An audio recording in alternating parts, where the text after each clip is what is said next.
Education to order on September 18th, 2025 at 7:01 p.m. If we could stand for the Pledge of Allegiance. The flag has returned. I pledge allegiance to the flag of the United States of America and to the republic for which it stands, one nation, under God, indivisible, with liberty and justice for all. Okay. And now we will do the oath of office for our student advisors to the board. Where should we do this? It's right here. Right here. Okay.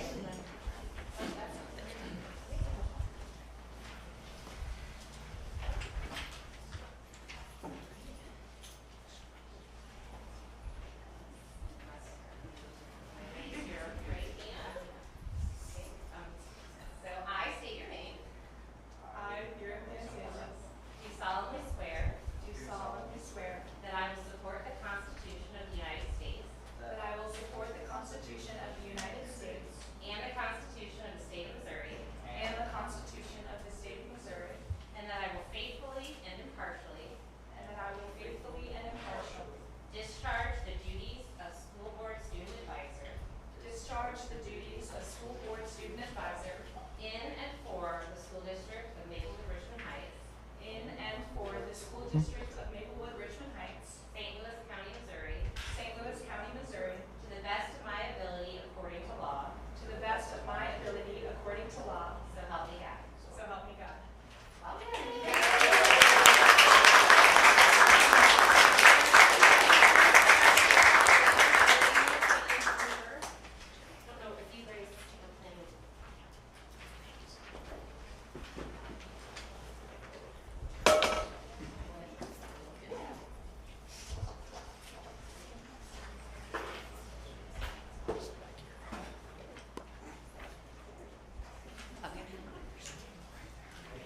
Welcome. We are so excited to have you guys join us. And please, if you ever have questions, you are here. We want to hear your voice. You have a very important perspective to share with us. So please share or ask questions as the need arises. So Thank you so much. Yeah.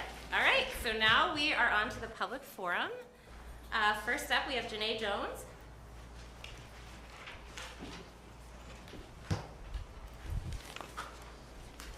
Hello, my name is Janae Jones. I am a senior here at MRH.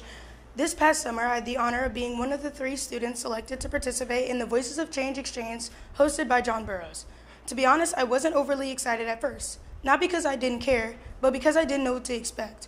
With the end of my junior year approaching, studying and finals was becoming more overwhelming. I started to forget that attending this exchange was even coming up. Then the day came. From July 16th to the 18th, my 2 friends and I arrived on the huge John Burroughs campus, stepping into 3 full days, 8:20 a.m. to 6 p.m. of hard work and collaboration. We gathered in the lecture hall and we started with a conversation facilitated by Miss Naomi Warren, Miss Janelle from New City School, and Mr. Ryan from Logo School. This turned out to be one of the most eye-opening experiences I have ever had. We spent the first moments going around the circle, giving our answer to the question, what truths do I carry that adults in power need to hear, and why is now the time to say them? This question opened up the floor for me to observe my peers around me.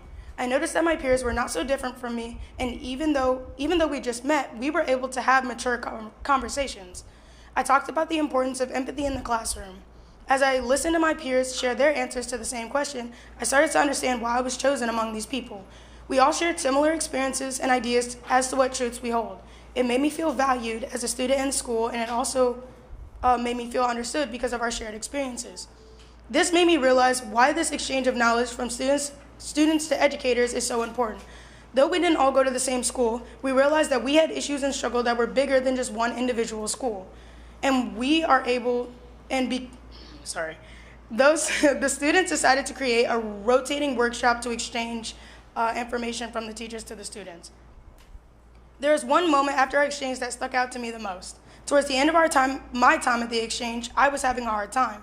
I had spent the night before arguing with someone, and it left me distraught the next day. During the group's journaling time, I took my journaling outside the room in the hall.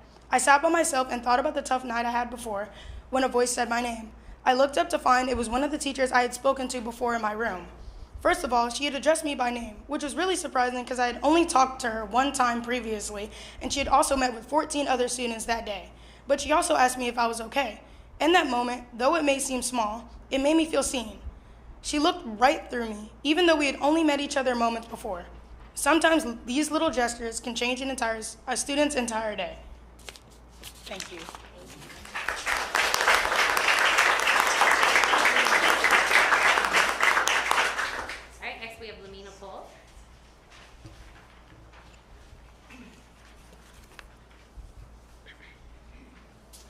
Good evening. My name is Lamina Pohl, and I'm a senior here at MRH. I also participated in the Voices of Change Equity Exchange over at John Burroughs campus with Janae, Kendall, and Miss Warren. It was an amazing experience where we were able to collaborate with high school students from all over St. Louis. There were 15 of us total, and we came from all sorts of different types of schools. John Burroughs, of course, Rittner, Nearinks, Parkway, North County Christian, McClure, St. Joseph's, and of course the three of us from MRH. We were able to have an open and honest conversations about different issues within our schools and brainstorm different ideas and solutions. Janae previously mentioned that our focus question was, what truths do I carry that adults in power need to hear, and why is now the time to say them? Whereas Janae and Kendall focused on empathy and representation, my truth was about the importance of having a trusted adult in the building and also having respect and boundaries between those students and teacher relationships. After the heavy conversation of hearing what everyone shared, we were then tasked with creating a workshop for teachers. The way that we organized the workshop was completely up to us. We divided the groups into 2s and 3s, one-on-one, and also gave the option for students to either pair up with someone or share by themselves like I did. Now, mind you, we didn't know that we would be facilitating a group of educators in the first place, and we had only found out that we had to come up with an organized system at the end of the very first day. I'm going to be honest, at first we scrambled, but then we realized our own power, and what we came up was the best thing that we as students could have done. When we talked to the adults, they genuinely listened and processed what we had to say. Doing so made us feel heard and respected. When talking about problems we see in our schools, we as students aren't just complaining because we don't like how things are running. We want our concerns to be heard, like we're people and not just a number in a classroom seat. We want to feel like we matter as our own person. Yes, absolutely. The decisions that you all make are for the benefit of the community. But at the same time, there are many different people and identities in said community. It made me feel really hopeful to have felt truly seen by the adults in the equity exchange, and I hope that our voices can hold the same amount of power and gravity as they did there here at MRH. Thank you.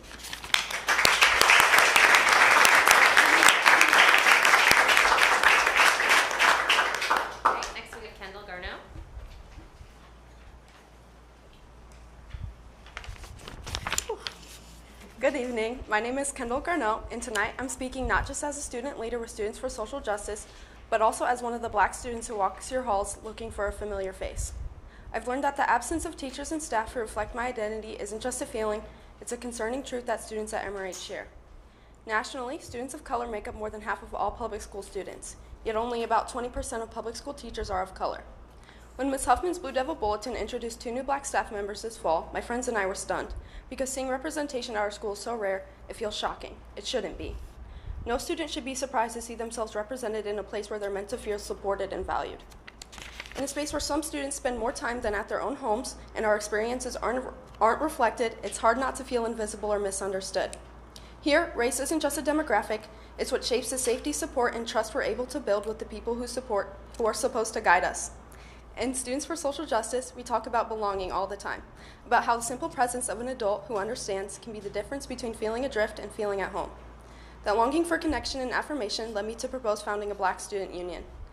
We have powerful spaces like Women Who Look Ahead, uplifting young women's voices, but there's no dedicated home for Black students wrestling with identity, isolation, and the question of whether we'll ever truly belong. What's even harder is finding a Black teacher to sponsor us, because there are so few to begin with. Our choir teacher, Ms. Maddox, is inspiring, but she already shoulders so much. The struggle isn't unique to MRH. At the Voices of Change Exchange this summer, students across St. Louis echoed the same frustrations, from the scarcity of Black educators to the difficulty of finding a welcoming space. But I know that at MRH we have the opportunity to move towards a change. So I asked, let's make racial representation a real and urgent priority in hiring staff by expanding the search and support for diverse candidates who are qualified to lead and inspire. Let's also work together to build spaces like a Black student union where Black students can be seen, heard, and understood. Thank you for your time.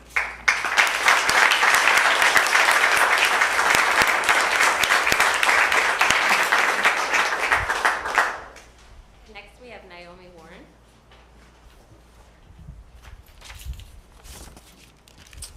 Good evening. My name is Naomi Warren. I'm the social worker at the middle and high school and also the staff sponsor for the student group Students for Social Justice, which these lovely students who just spoke lead. Thank you for allowing all of us an opportunity to speak tonight. It was my deep pleasure to accompany Janae, Lamina, and Kendall this summer to John Burroughs School for the Voices of Change Exchange. It was an honor to watch our students join other leaders from high schools across the region to learn about equity and teach adult educators about their experiences as young people today. I was overjoyed, but not surprised, every time one of the adult educators commented on how phenomenal our students are. Prior to the students' arrival, I began a parallel adult experience called the Equity Exchange that by the end of the week overlapped with the Voices of Change Exchange.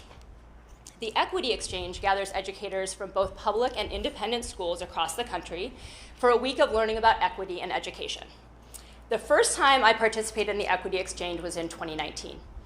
I remember at that time we had participants that represented a diversity of identities and racial groups. This year, I was one of only 2 white educator participants. It was a markedly different experience.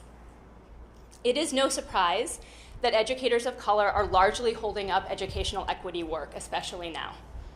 I must tell you though, hearing the experiences of the participants of this year's Equity Exchange sat heavy in me. Their stories impacted me profoundly, and I spent much of the week reflecting on ways that I have caused harm to my colleagues of color. This harm was never intentional, but it has been at best negligent and at worst careless. I promised myself at the end of the week that I would do better. To be committed to equity is to begin with ourselves. It is clear from our Stay Exit Survey data that the experiences of many educators of color at MRH mirrored the experiences of these educators across the nation, especially as it relates to experiencing bias and microaggressions. It pains me to know these are their experiences. One of my colleagues once described it as death by a million paper cuts. I am here tonight to ask you all to join me in prioritizing the well-being of our staff of color. I love MRH, and I know you all do too. I dream of an MRH that is truly inclusive and where everyone here feels a true sense of belonging. I hope and believe we can get there. Bell Hooks reminds us that love in practice is the will to nurture growth in ourselves and others. She says that love is an act of will, both an intention and an action. Dr. Maya Angelou spoke about love too, offering us that love liberates. Dr. Angelou also offered this: we must do the best we can until we know better. And when we know better, we must do better. I know from my week at the Equity Exchange that I can do better. And I am inviting everyone listening to consider how you all can do better too. Thank you. All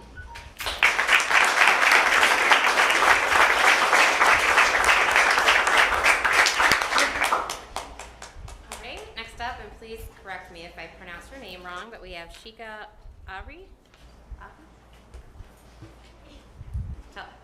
Did I pronounce it right or no? Yes. Okay. So hi, my name is Shika Atri. So my daughter here studies at MRH at grade 1. So she got enrolled just 1 year ago, and I'm here to ask few questions. I'm concerned about the water quality here. So do you guys provide any transparency on the giving us full water quality report, like the lead content, the outlets here? So if you guys do provide us the transparency about the full water quality report, that would be great, because my daughter is drinking water here, and I'm also concerned. And so if there is any elevated lead content, so is there any fixtures like filters installed or anything? So can we get transparency, a full transparency on water quality report? So this is just my concern. I think, is it okay if I let because I think we did lead testing recently, so I'm gonna let Dr. Dietrich respond. So is it like annually, you do it annually, or? State of Missouri requires it. Mm-hmm. Last year we had all water sources tested. Mm-hmm. All water sources are clear. We We had several that initially failed. All of those were remediated. Any of them that do fail have to be retested. I believe it's every 2 years for a given amount of time. But all of our water sources are clear. And all of that is posted on our website. Oh, we can read that? Yes. Oh, yeah. Thank you so much. But we did just switch websites, so if it is not posted, we have all of that we can share. So you guys say that it's just annual report or what? So it's a one-time report. One-time report. But every couple of years we have any of them that failed the first time get retested. Oh, okay. Thank you so much. But we are considered 100% lead-free water. Thank you so much. You're welcome.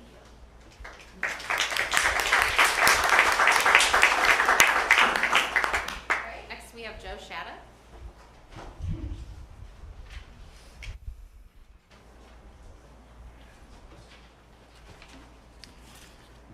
Hi, I'm Joe Shattuck. I have 2 daughters in the district, one at the ECC and one at the high school.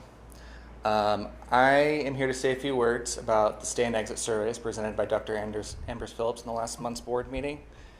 To those of you who may not know, prior to Dr. Ambrose Phillips' arrival, we only collected exit surveys and they were all verbal. Now we invite feedback from teachers who are leaving the district and also from those who are staying. So everyone can give feedback via an anonymous survey and also participate in an oral interview if they wish. We now have a data-driven way to address culture and climate in the district that we all love. Many of our gaps, while critically important, are easy to wrap our minds around. Of course, our teachers and staff want to be fairly compensated, to receive strong professional development, and to have a set of transparent and consistent policies for things like student discipline. And as I said, it makes sense that these items will be top of mind for any educator, support staff, or administrator, and I look forward to hearing more discussion about how we can close those gaps. But one item was not like the others in the survey results, and it's one that I wanted to call more attention to tonight. According to survey respondents, staff of color felt that racial bias, microaggressions, and prejudice were significant factors in our schools. I believe that this should be considered an emergency that we all lean in hard to work and correct. Dr. Ambrose Phillips describes seeing the same result for all 3 years she has collected these data. I don't want to risk losing our talented staff of color because we aren't working to make this better. I'm the father of 2 daughters, like I said, one of whom is black. One of the best things about this district, and the reason we have remained in the district through more than one move, is that our district has prioritized intentional recruitment of incredible educators and staff of color. It's important to me that my daughters can look up and see excellent teachers, coaches, and staff members of color that look like them. What we're hearing, however, is that this isn't the case, and that our staff members of color feel disrespected, unsafe, and unwelcome at times. That should be alarming. The fact that we are at risk of pushing those educators and staff out is a horrible disservice not only to our staff and families, but to our community as a whole. I hope everyone on the board and in administration is taking this very seriously. Letting this problem fester or pretending that it doesn't exist would be a disaster. I don't want to lose the highly talented and dedicated staff we currently have and then face issues with filling those vacancies. Can you imagine being a person of color looking to begin a career in education and hearing that not only is MRH behind the curve in terms of salary, but that teachers and support staff who look like you have to deal with exclusion and microaggressions on top of that? I hope that we can all work together to prevent this issue from showing up on the Stay and Exit survey in 2026. I'm prepared to advocate for our district when it comes time to ask the taxpayers for more money, and I'm sure each member here is prepared to do the same. Let's show that same spirit for advocacy for the sake of our staff and teachers of color before we lose their incredible talent.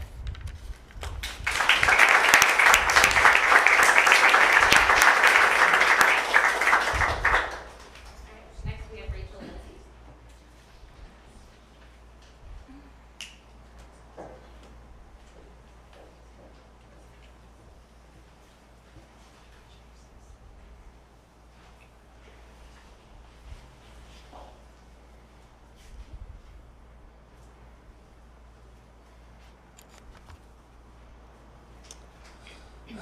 Good evening. I'm Rachel Lindsay. I have 2 kids in the district, both of whom are in high school.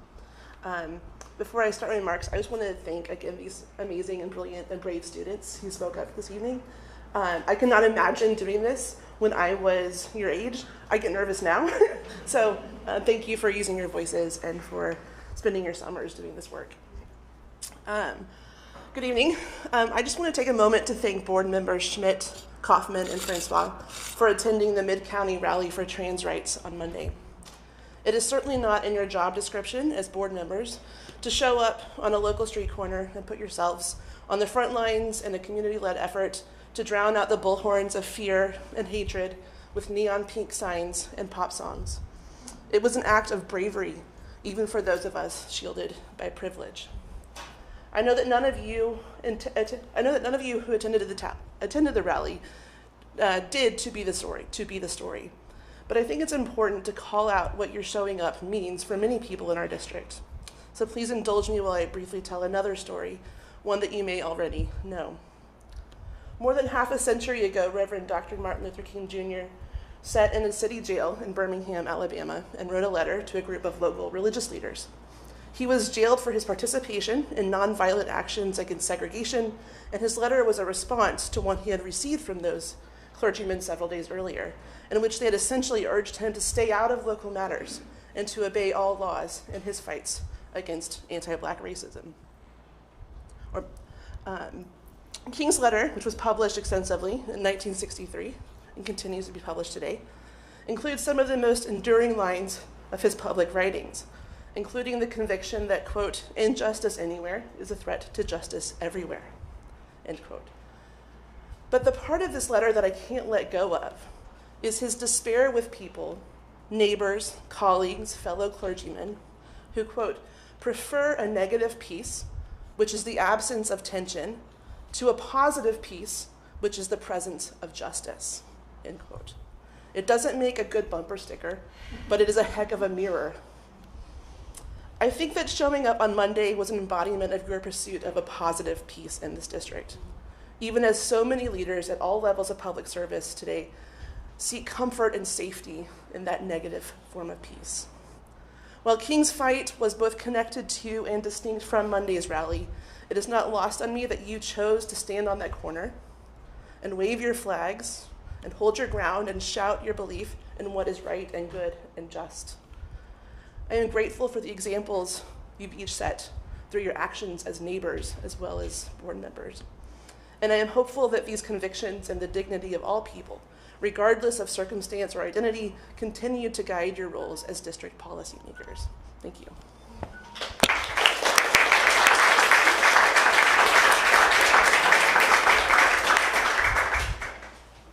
Next, we have Colleen Cunningham.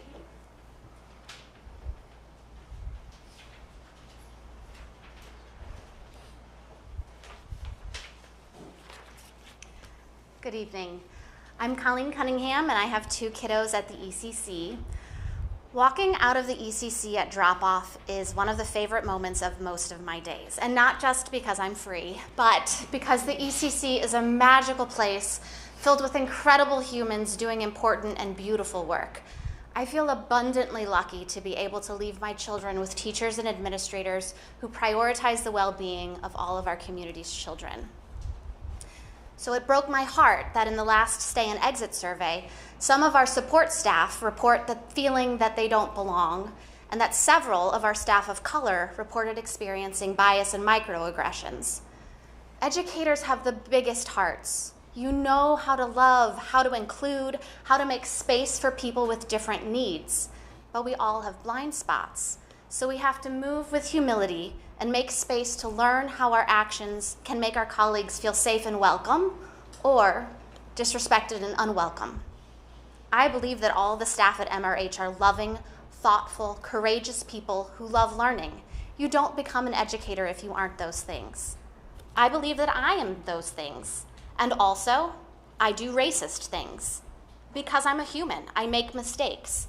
And because I have grown up in predominantly white spaces in a country that has prioritized the experiences and voices of white people, I have a lot of blind spots. I do things my coworkers and friends will experience as microaggressions.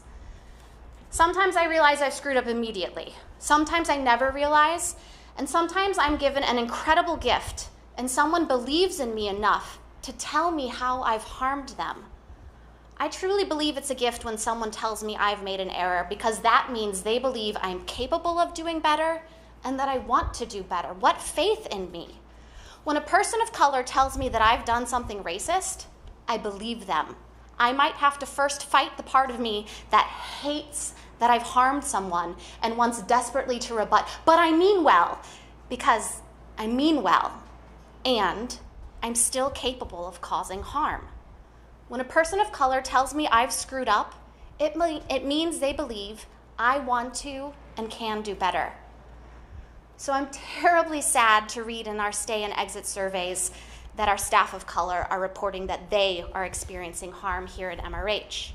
And I see a real opportunity for us, the entire MRH community, especially white people, to do the work of uncovering our own blind spots and to look for opportunities to repair when we learn we have caused harm.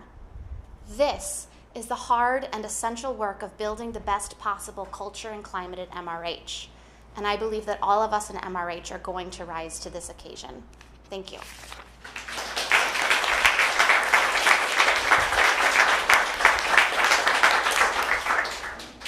Next, we have Caitlin Fisher.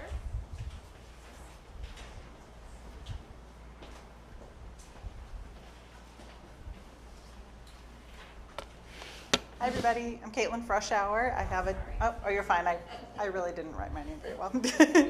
I have a daughter at the ECC, and I'm excited to share an opportunity that will take place at the ECC. Over the past few months, we've been having important conversations about the experiences of our staff of color, and much of that has centered on addressing racial bias in adults. But research shows these biases begin forming very early in life, and simply talking about our differences with our kids can counteract bias. However, white families in particular tend to talk about race much less often than families of color. It can feel hard to know how to bring up race with kids. Many of us wonder what words to use, how much to share, or worry about saying the wrong thing. That uncertainty is completely normal, and you're not alone in feeling it. The good news is, you don't have to figure it out on your own. That's why we're bringing a great program to MRH that will help give us the tools and confidence to have these conversations with our kids. And that program is We Stories. We Stories is a resource that helps families and educators talk with your children about race and racism in age-appropriate, thoughtful ways. It offers guidance and support so these conversations don't feel overwhelming and helps us approach them with confidence.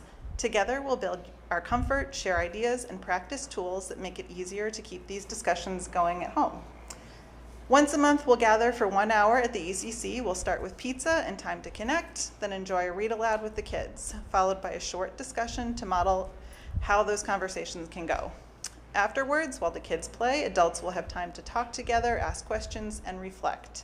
Before heading home, you'll leave with book recommendations and simple activities to help keep having these conversations at home.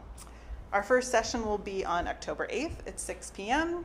at the ECC, and more details will come out in Dr. Stansel's ECC newsletter pretty soon. I can't wait to get started. This is such a wonderful chance to come together as families, support one another, and raise big-hearted kids who will help create a more just and compassionate future.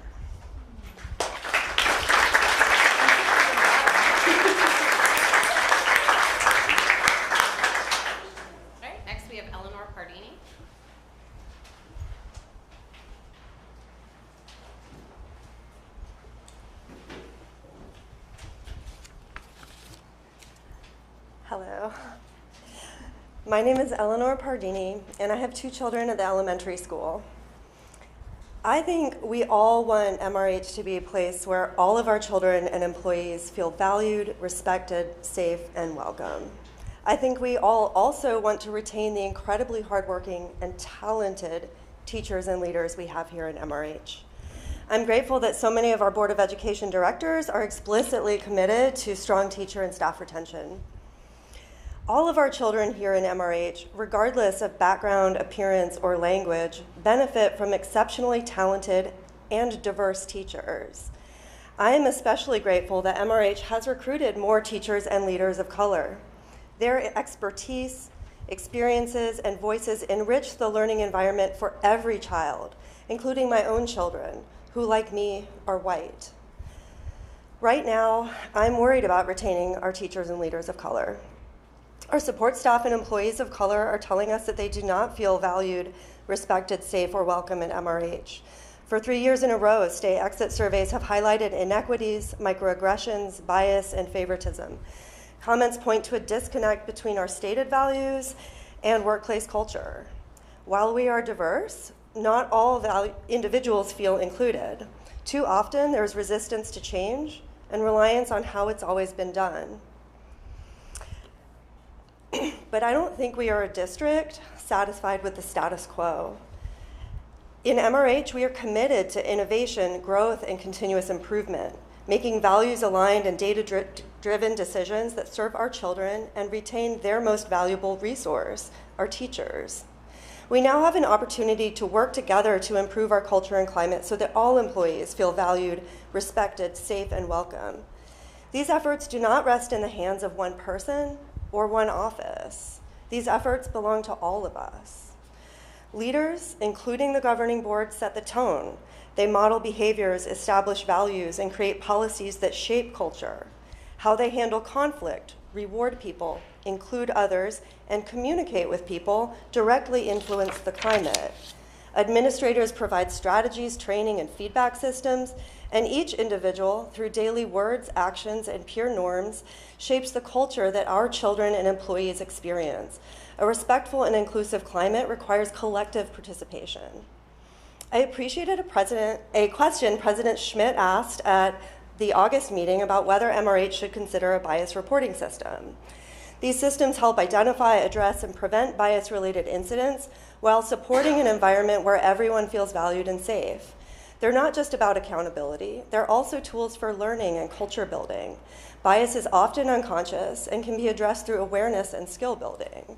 Restorative practices like mediation, coaching, and dialogue can help repair harm and foster inclusion. Everyone can grow together in cultural awareness and inclusivity. Our neighbor Webster Groves already has a bias reporting system. And Dr. Ambrose Phillips' final recommendations from the state exit survey calls for a district-wide strategy to address staff concerns about racism, microaggressions, and bias. Her recommendations include targeted equity and anti-bias training for all staff, including leaders, clear confidential reporting processes and follow-up procedures, and inclusion of equity-related questions in future state exit surveys to monitor progress. A bias reporting system fits into this strategy. I hope Dr. Ambrose Phillips has support in implementing the recommendations outlined in her executive summary. Finally, I want to thank the board for creating an agenda item under board communications on tonight's agenda to discuss your role in climate and culture. That means a lot to me. I know that we all share the goal of making MRH a place where our children and employees, all of them, feel valued, respected, safe, and welcome. Thank you for your continued commitment to this conversation tonight.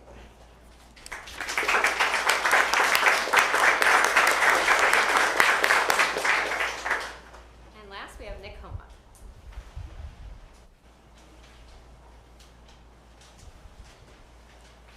Someday I'm going to come and sit at a meeting and not speak, but today is not that day.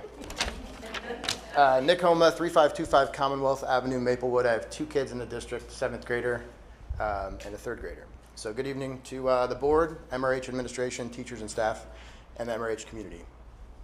I wanted to make a couple remarks tonight about feedback, dissent, disagreement, and community.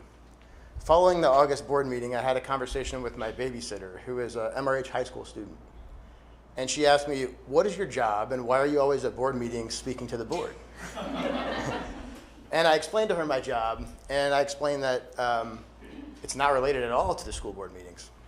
But like Naomi said, I love MRH, and I attend the meetings because I care about our district, and I want to work in community with the board and the administration and staff to make our district better.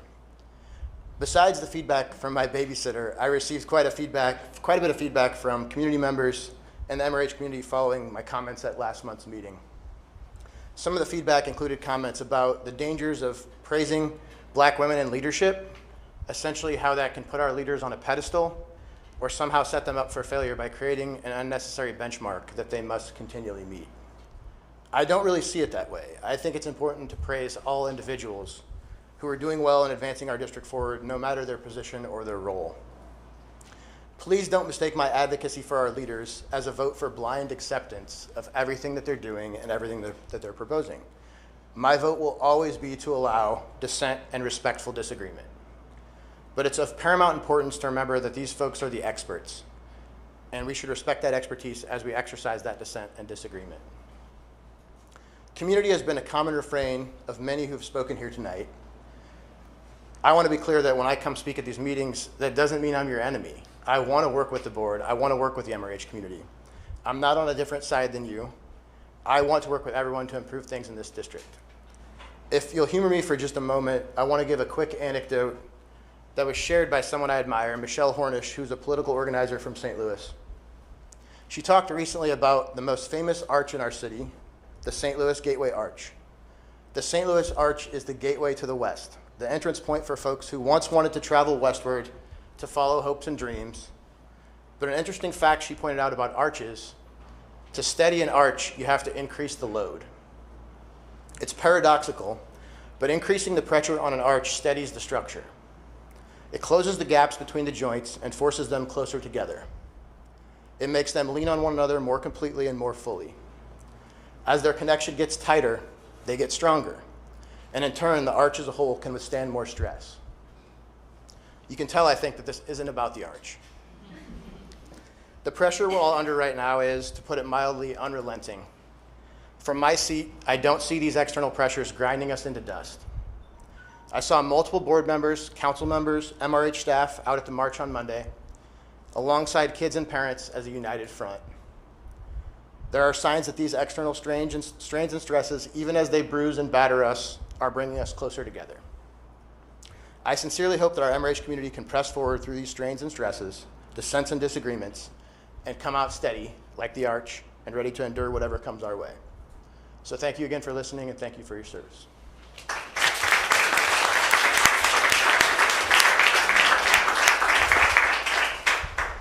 Before we move on, I just wanted to thank you all for coming out and sharing your thoughts for us. I mean, we really do want to hear from you, so it's really exciting when a lot of you show up, especially our students, to share your voice and your experiences. So please come back whenever you want. I know it's not easy, but we enjoy hearing from you, so thank you, everyone. All right, so next we have the consent agenda. May I get a motion to approve the consent agenda? Move to approve the consent agenda as presented. Second. All right, did anyone have anything they wanted to move out of this? Nope, all right. All those in favor? Aye. Any opposed? Any abstentions? All right, next we have student communications. We have our PAL board report. Should I go up there or? You can stay here or go. You can stay right there and do it. That's fine.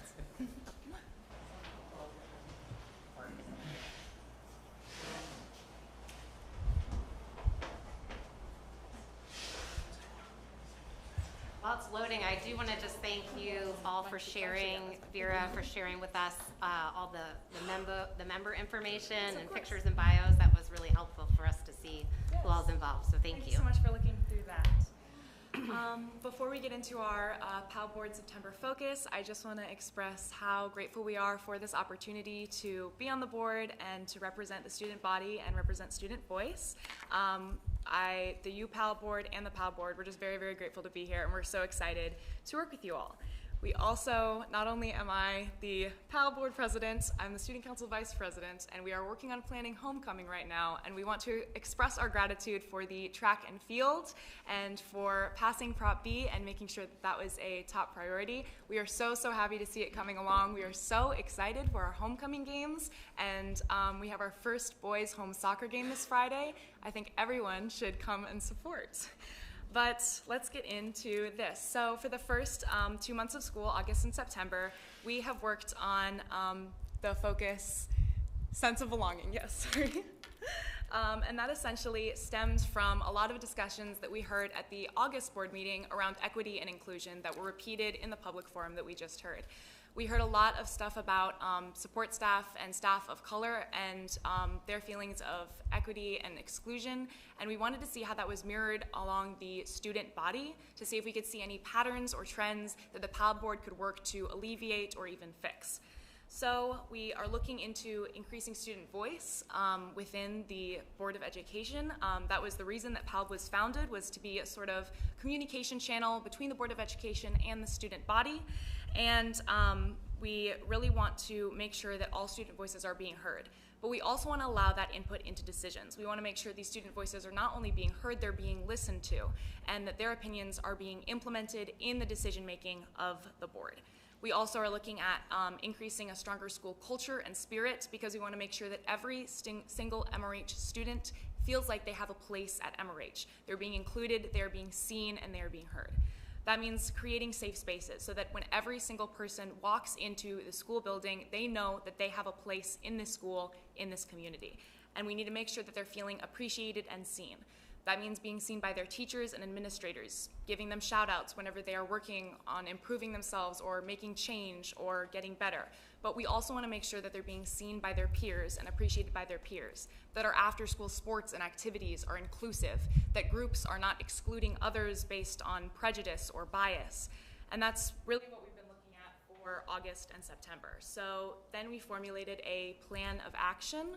Moving forward, the first thing we need to do is meet with the ECC, ELE, and middle school PAL boards, which are currently being made right now. So we've looked a lot at the high school, but we need to look at other school buildings to see what patterns and trends are uniform across the entire community. And once we meet with them and ask them questions, we can analyze that collected information. So for example, for the high school, we've looked at the community circle data, which is essentially once a month, every ACT Lab gets together and talks about what students want to see happen, what students have problems with in their schools, and then that gets reported back to Ms. Huffman and back to the PAL board. So we've looked at that and analyzed that data, and our next steps is to analyze the answers to the questions that we'll be asking some of the younger students. What do you like about school? What makes you feel like you belong at school? What do your teachers do that make you feel seen, heard, and appreciated? How do we solve conflict? How do we deal with bullies? Things like that, so that we can move into forming a plan based on cultivating a sense of belonging for every single MRH student.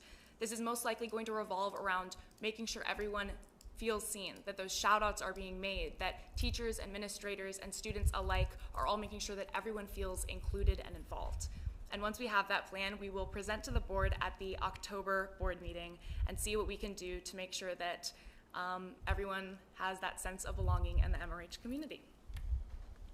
Are there any questions that I can potentially answer?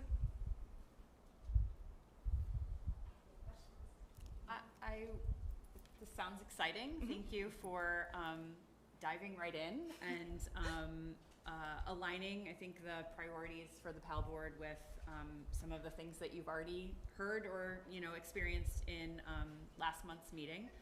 I will note that the board receives a lot of information, and you probably noted that in addition to the stay and exit surveys that have been referenced already this evening, last month we received also surveys from Vince Estrada that are do take into account information from students. Climate and right? culture Yes. surveys, yes.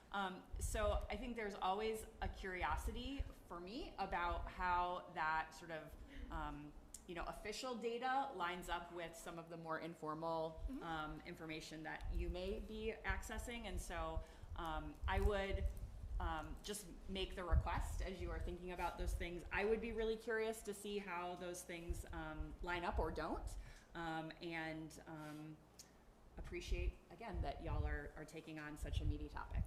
If I may, you actually just reminded me, I didn't mention that, but we came up with the focus of equity based on some of those climate and culture data results. We looked over those back in August, and we decided that we needed to get some more specific details, which is why we're asking those questions, but that was our jumping off point as well. So I would say that we are very strongly aligned with those more official data points, and we're just kind of delving in deeper before we can come up with an actual plan. But thank you, yes. Well, thank you very much. We look forward to hearing your presentation in October. Thank you so much. All right. Oh, yeah. All right, next we have Prop B updates.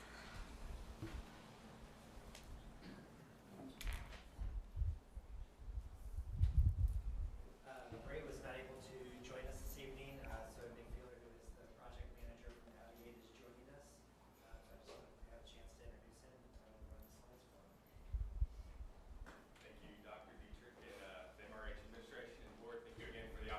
to let us navigate, present on the exciting progress that's been taking place with the bond project. So this month we are presenting on obviously the September update. What you see here is the budget and schedule update report. This is largely unchanged from what you saw last month from what Ray presented. I would point out what has increased, which is a good thing, is the budget variance number of $16,491. I believe that was at roughly $3,700 last month. That has increased this month. Reason being, as we start to close out projects and projects become completed, the contingencies and allowances unused on those approved contracts free up, and hence the increase there. I believe this specific one was related to the camera project, but everything's still on target and in good shape. Regarding the overall financial report, largely unchanged. I would point out the two numbers that have changed are the approved to date. What that is your approved commitment number. That number has slightly reduced, and that's because of contingency being freed up, and that has gone down to that remaining contingency savings to date line item of $877. So we are still forecasting $10.82 million in total cost. As Ray has previously mentioned and been explained, that is a conservative number. For the time being, we are assuming all the contingency and savings would be spent. Realistically, obviously, that wouldn't happen, right? And some of those additional dollars become available for additional projects. So in summary, we have a total bond amount, as you all are aware, of $15.89 million. We're anticipating $13.59 million in total costs, which includes that contingency spend. Therefore, there's a balance of roughly $2.3 million remaining, which is the same as last month. September highlights, won't touch on all these. I think the most important one was already mentioned from the high school already, but the big deal is the soccer field turf installation was completed. The grass was mowed for the first time, which is a really big deal. I understand the blue and white game was held on it last week. And I think there's a pretty big, exciting game scheduled for tomorrow against your counterparts to the west. So we're proud to see that go in. In addition, obviously, everyone has probably noticed the new track has been installed, the base layer and the paint. You'll notice the lines are not painted yet. The track has to cure out before the lines can be painted, but the line painting is on target for the middle of October. Also, want to point out that the security camera installation is complete, and all staff has been trained and up to date on that, so that's a big item. And another important one to point out is the new DAS installation at the high school that has commenced and underway. So real quick before you move on, I just want to bring it up. A big item that took place on other project and activities, kind of not construction related, was the architectural RFQ, that there is a separate board item tonight that will be discussed further, but that was a big deal with a large response too. A lot of photos. We can, I guess, quickly go through these or questions along the way, but this is, I think, Dr. Dietrich, correct me if I'm wrong, but this was kind of memorializing the first mow on the soccer field to get that documented with the new lawnmower. This here is the corners being staked and the lines. You can see those that have not noticed the new track being painted and resurfaced, as well as the new basketball court that is completed. I did not mention that, but it looks really good. Tempted to go out there and shoot some hoops myself. The new golf practice area is also completed. And this here, this was before the track resurfacing was completed. There was a pre-walk that the team observed the track, did a repairing of cracks before the new surface went down. So this was just some photos from that pre-walk together. And then as those that probably, if you saw, there was a lot of masking and taping off done for obvious reasons. We didn't want overspray and turn a bunch of things that didn't need to be blue. So that's what this is documenting here. And then a big item that got completed was the brick walls and then the tuck pointing, which I believe is the next photo. That was 100% completed. I know Ray mentioned the ECC was ongoing last month, but this is documenting the ECC tuck pointing being completed and making that wall flush. And I mentioned the DAS project beginning officially, and this here is a photo of the the pre-install meeting that the team did and conducted. The roof photo, which may seem random, there will be a new antenna located on the roof. That antenna will be pointed at the main area emergency antenna, and we call that a donor antenna, and then that feeds back into the building. So this is just showing the location of where that new antenna will be installed. I believe that's all the photos. Open to questions. I just have one clarifying question. Went back on the numbers. When we say we're at a total of 13.5, is that what we've already earmarked for projects, and then the remaining is what we haven't decided to spend on? Okay. That's correct. Okay. Yep. Anyone else have any questions? All right. Thank you again.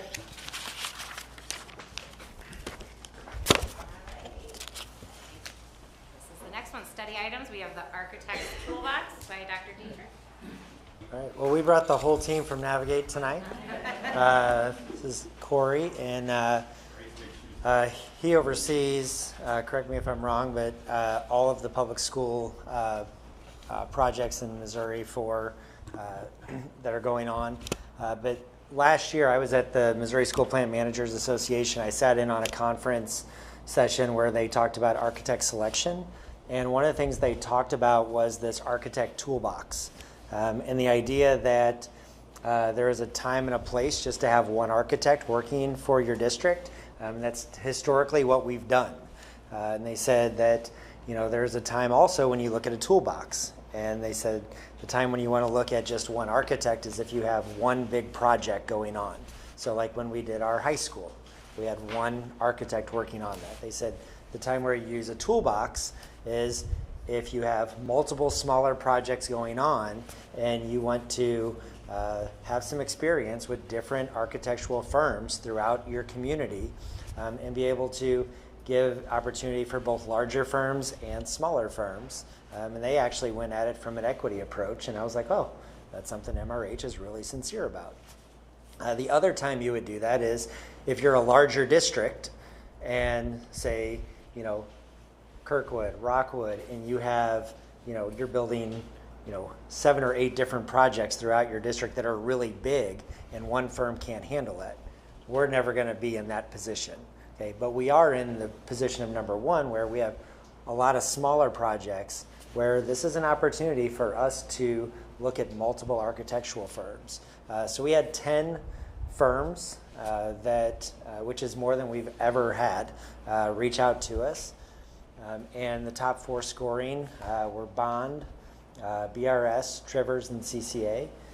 So this evening we are, these are the 4 we would like to move forward with after it moves out of study.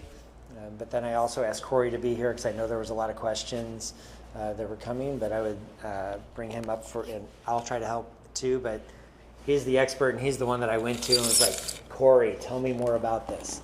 And he was able to answer a lot of my questions. So we're happy to answer any questions that you may have. I'll start. I had some. So I just was trying to understand a little bit, just the like how the process works. So, do you say you have these smaller projects? You have these 4 people. Like you just determine which one to use, or do they still have to bid out a project? I guess do you normally like bid out a project to architects or no? Our architects are not allowed to get proposals bid out. The state statute for our architects is a QBS law, qualifications-based selection. Okay. You have to make a selection based on qualifications, and then you guys are selecting these 4, and you can review the qualifications, say Bond is most qualified for this specific project, and BRS may be this one, and then you can ask that architect to give you a proposal for that specific scope. Okay. You review that proposal, and if it doesn't go well, you're not happy with it, you can move on to someone else in the toolbox. But you can't take their number and compare it to someone else's number and say, I'm going to choose Bond over BRS because they had a more competitive number. That's against state statute. Okay. Which is different than a lot of other things that we go out to bid for, right? Okay. Correct. They do that for professional services to ensure that you're getting a correct. Yes, that makes sense. Yes. Thank you. Yeah, I appreciate the rationale around this. I mean, having been around for several of the large projects, and making the switch last project from an architect that had done many projects for the district to a new firm that we hadn't worked with ever, or maybe in quite a long time. I think that did create a lot of nervousness around, just we kind of had known the previous architect, but we had decided not to continue to work with them. But again, the size and scope of a project, having test run with them for a bit would have been, I think, very helpful. Obviously we ended up with a really great project in the high school renovation and expansion, but that makes a lot of sense to me to be able to do something like this, and appreciate also the opportunity to give perhaps smaller firms or women-owned or minority-owned businesses a chance to be known by the district as well. Thank you. Any other questions? Somebody mentioned earlier we're going to be voting on this because it's not showing up in the action items. No, I think it's going to come back. Tonight it's a study. Tonight's just study. Okay. Other questions? All right, well, thank you. Thank you.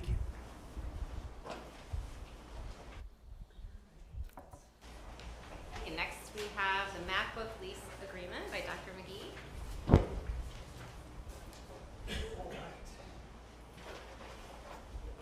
Good evening, all. This is an addendum to our iPad lease agreement. We started the iPad lease agreement back over the summer, and we have that being deployed on track for January.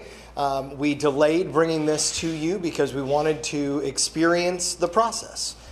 So we wanted to see how the finance worked, how the paperwork worked, how the shipment from Apple to a vendor that we're using to help us provision the devices. And since all of that has gone well, and it's time for us to refresh our MacBooks at the elementary building, we're looking into extending that lease agreement here. There were a couple questions that came up. Where is the actual lease agreement? Because this is just all the addendums. That was attached to the original iPad. When this comes back for final, I'll make sure that that is also on the dossier to be approved. There's a question on whether or not leasing is a cost savings. Great question. The answer is it's 0%. So for us, the only benefit to us is we get to keep our own money. And when we keep our own money, we invest it and it grows on our behalf. But basically, the cost of the device is the cost of the device. It is just that dollar amount at 0%. So we're not really saving any money by leasing, but we're keeping our own money and we're able to invest it over a number of years. A third question that came up was if we can get some new dates on this agreement schedule. Absolutely.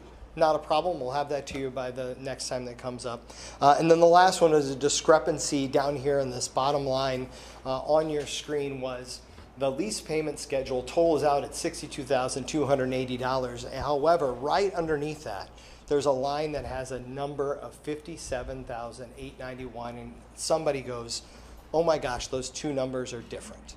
And that's great. That is a very astute pickup on that, because Apple is losing $5,000 by doing this. So basically, if we purchase this from Apple, Apple would get $62,280 when we bought it. Through this lease agreement, Apple only gets $57,000. So they are deferring their services and the cost of their devices and giving us a 0%. I didn't know that until you all were very wise to ask that question, and I picked up the phone and called Apple Financial Services to explain this graphic to me. So thank you for whoever asked that question, because that was a great question to ask. What else can I answer for you that I will attempt or write down? Okay, so that was my question. So so is the price $57,000? You're saying? The price that Apple receives is $57,000. We pay $62,000. Ah, gotcha. Okay. So and if we were to buy the devices, they're $62,000. So where does the other $5,000 go?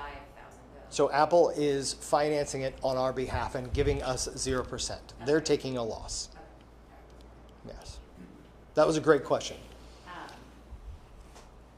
And then my question about the dates was really just if it's a year. I didn't know how it works. So it's a 4-year 4-year lease. Mhm. I just wanted to make sure like we were getting the full value of our year, Mhm. if we don't have them yet. But so do we get the it's 60, right? Correct. MacBooks? Yep. And we have the 60 for 4 years, and then Mhm. at the end of the 4 years, we can replace them. They're ours, or we can sell them, or Oh, we can okay. do whatever. They're ours at that point in time. Okay. Yes. Anyone else have any questions? No? All right. Okay, thank you.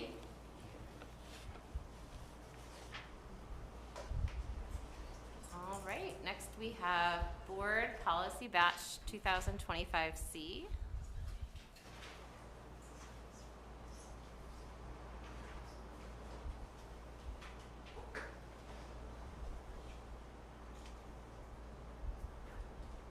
I had a question here. Was there only change to one of them? There were changes to 2. Okay. So bringing these policies back based on the modifications. So to highlight for the board, policy IGD based on Senate Bill 39 and the language per feedback from the board, the district will follow all applicable eligibility laws related to students' participation in athletic events, period, is what that will read for that particular policy. And then also IGBI, we modified that policy to codify compliance with 7 business days to remove subjectivity. No other changes have been made to the policies, just the ones the board asks. Welcome any questions. Any questions?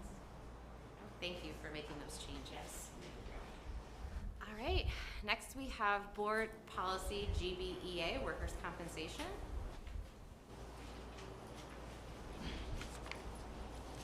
Good evening, members of the board. I'm bringing back for a second read policy GBEA, which is workers' compensation. We discussed this policy at last board meeting. We want to make sure that our policy is in compliance with state statute and also that they're aligned to other policies that we actually have in the district in terms of attendance. So we made some recommendations the first time to actually adopt a standard MSBA policy. There was a lot of discussion, lots of questions that were asked and answered. And so this revised policy now actually reads that employees will be allowed to use 1/3 of their PTO. So the amount that the number, the wording that is in blue, is what the revisions are. So to prevent an employee from losing any time in the public retirement system, an employee may draw 1/3 of their paid time off, so their PTO, for every day the employee is off on workers' compensation. So they'll be able to use 1/3 of their PTO. The first 3 days are not covered under workers' compensation, so they'll be able to use a full day of PTO for those days. And then any day thereafter, they'd be able to use 1/3.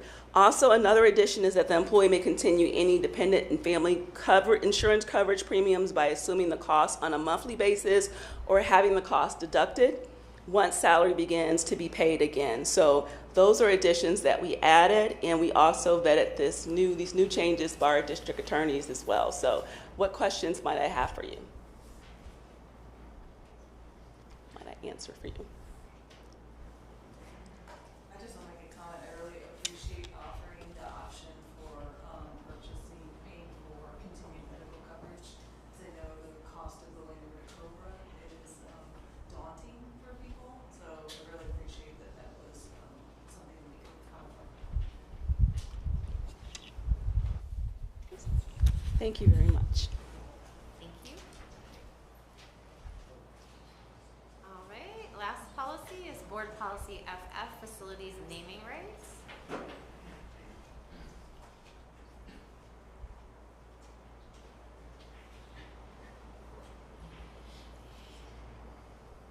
Thank you for updating that with that language. All right, so this policy also is coming back for study and approval later in the meeting. The revocation clause has been added to outline reputation and conduct, breach of agreement, legal requirements, and facility changes based on the conversation that ensued with the board. No additional changes were made outside of the addition of individuals to include or expand outside of organizations as requested. If there are no additional questions, this item is coming back for action. All right, thank you very much. All right, Now we are on to admin communications. We have program evaluation communications by Ed Rich.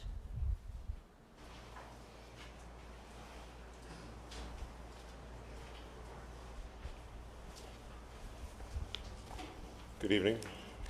I think Dr. McGee is going to put up the executive summary of the topic tonight. I'm having trouble connecting. Anyway, in the last week of May and all of June, I distributed a communication survey to all families pre-K through 12 in the district, and the objective is to gauge whether our newsletters from both the central office here and the principals are meeting their needs and their expectations. Goals and objectives here should be obvious. At their very best, e-newsletters should build trust and transparency. They should strengthen community connection. They should promote equity of access, highlight student and staff successes, actually encourage engagement, and frankly minimize, reduce, or hopefully eliminate misinformation. These surveys obviously align with the strategic plan, which calls for clear and consistent two-way messaging, not just messaging, but two-way messaging, and effective use of all of the available communications channels at our disposal, excuse me. So some key feedback from the survey from late spring of this year. And again, this is pre-K through 12. We had 169 respondents, and I want to say more about that in just a second, but 88% said they were satisfied or very satisfied with the overall content and the timing of the principal's newsletters. 75% said they were satisfied with the content of the weekly district newsletter, which I issue every Monday afternoon, but less than a quarter of the respondents said that they actually read it thoroughly. That's a problem. Even more troubling, 15%, which doesn't sound like a lot, but it's too much for me, 15% said they were completely unaware that the district has a weekly newsletter. And I have more to say about that in a minute when we talk about action steps. More than half of the respondents said they rarely or never utilize the district website for updates and information.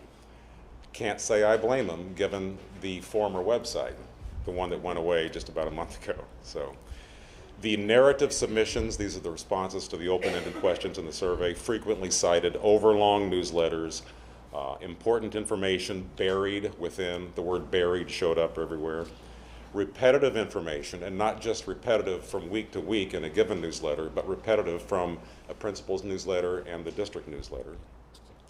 Inadequate information about upcoming events and opportunities on campus, things that you can do in the school buildings. A quick comparative note from the 2024 survey, which only had 137 responses, 79% said they were satisfied with the overall content and the timing. So we're going in the right direction. So what's working well? Well, that high overall satisfaction rate is fairly gratifying to me. As I said, it's growing from last year. The new platform we're using is called Some More. I think it's cleaner than the previous platform, Constant Contact. I know that the analytics are superior. And the Sunday evening timing of the principal's newsletters is working very well. There was a specific question in the survey that said, hey, would you like to see it earlier in the day on Sunday? 82% of the respondents said no, keep it right where it is. Okay, that's fine. Areas of growth. The overlong text in these newsletters is obviously discouraging full consumption of the newsletters, we'll say. We're not placing enough emphasis on opportunities for families, and we're not apparently correctly positioning the most meaningful and crucial information within the newsletter. So, what are we doing about this? On August 15th, I had the great privilege of actually sitting down face-to-face in one room with three of our four lead principals, and we talked out a bunch of stuff. We are going to take a renewed focus on what is actually relevant to parents and guardians. In other words, what are the tangible ways that they can get involved in the life of our school district? We are going to adopt a ruthless editing approach to our newsletters. Plain language, bullets. We're going to focus on the main ideas. We talked about 3 ideas. for each newsletter. We are going to emphasize linking to content on the district website. This is an obvious way to reduce the length of a newsletter. If it's a link back to the website, that's a plus for the newsletter. Plus, it's taking somebody to the new website. So it's going to be incumbent upon me and ultimately those people whom I give permissions, editing permissions on the website, to make sure that necessary information is on there. In case you're wondering, the most popular items on the website have been calendars, staff contact information, athletics and club schedules, links to Power School and My School Bucks, things like that, menus, which is low on my list here but should be up by calendars, and bus schedules as well. So, also a major change. I'm in my 9th year and we've never done it this way, but my district newsletter, the one that comes out on Monday afternoons, is now opt out rather than opt in. So if you're a district parent, you're on the list. You can unsubscribe if you want. And I apologize publicly if you never wanted it in the first place, but by golly, you're going to get it, and you can cancel it if you want. So I have been scrutinizing the principal's newsletters every week since we met. It's a fair question, and scrutinizing for brevity and relevance and things like that. But the fair question would be, well, who scrutinizes my newsletter? Well, my management oversight team doesn't know this yet, but I'm going to be asking them to do it. Eleanor still here? No? Okay. My management oversight team is an excellent group of people with communications experience. My MOT meetings are terrific experiences. I look forward to them every month. And I'm going to have them look at the newsletter because my MOT includes parents as well as staff members. So some of these modifications are underway immediately. I will do a follow-up survey, but I won't wait so late next spring. I'll try to get it out in early May. I'd love to answer any questions that you have. I just like to start with thank you because I don't know if you, it seems like the district newsletter, maybe you've already made some changes to it because it's a much better read. So I just wanted to thank you for that. Like because I read the communication feedback. I think we had received the feedback on the surveys, and it looked like you had implemented what people had asked for. So. It's that emphasis on what parents ought to know. So thank you you're welcome. for doing that. As a parent, thank you, and as a school board. I also like the parents getting involved because I noticed in our climate and culture survey, one thing that came up was that staff was feeling less parent involvement, so maybe some of that's a communication issue. So I think that's a great focus to focus on activities for parents to be involved. Maybe that will help bring that up. So that's awesome. Okay. I have a question. So you mentioned calendar is one of the frequent things, and that's one of mine. But one of them I like is the one-pager calendar, and I'm having trouble finding that when I go to the main page. And then my other question is the old site really dead? Sometimes it feels like it still comes up on Google.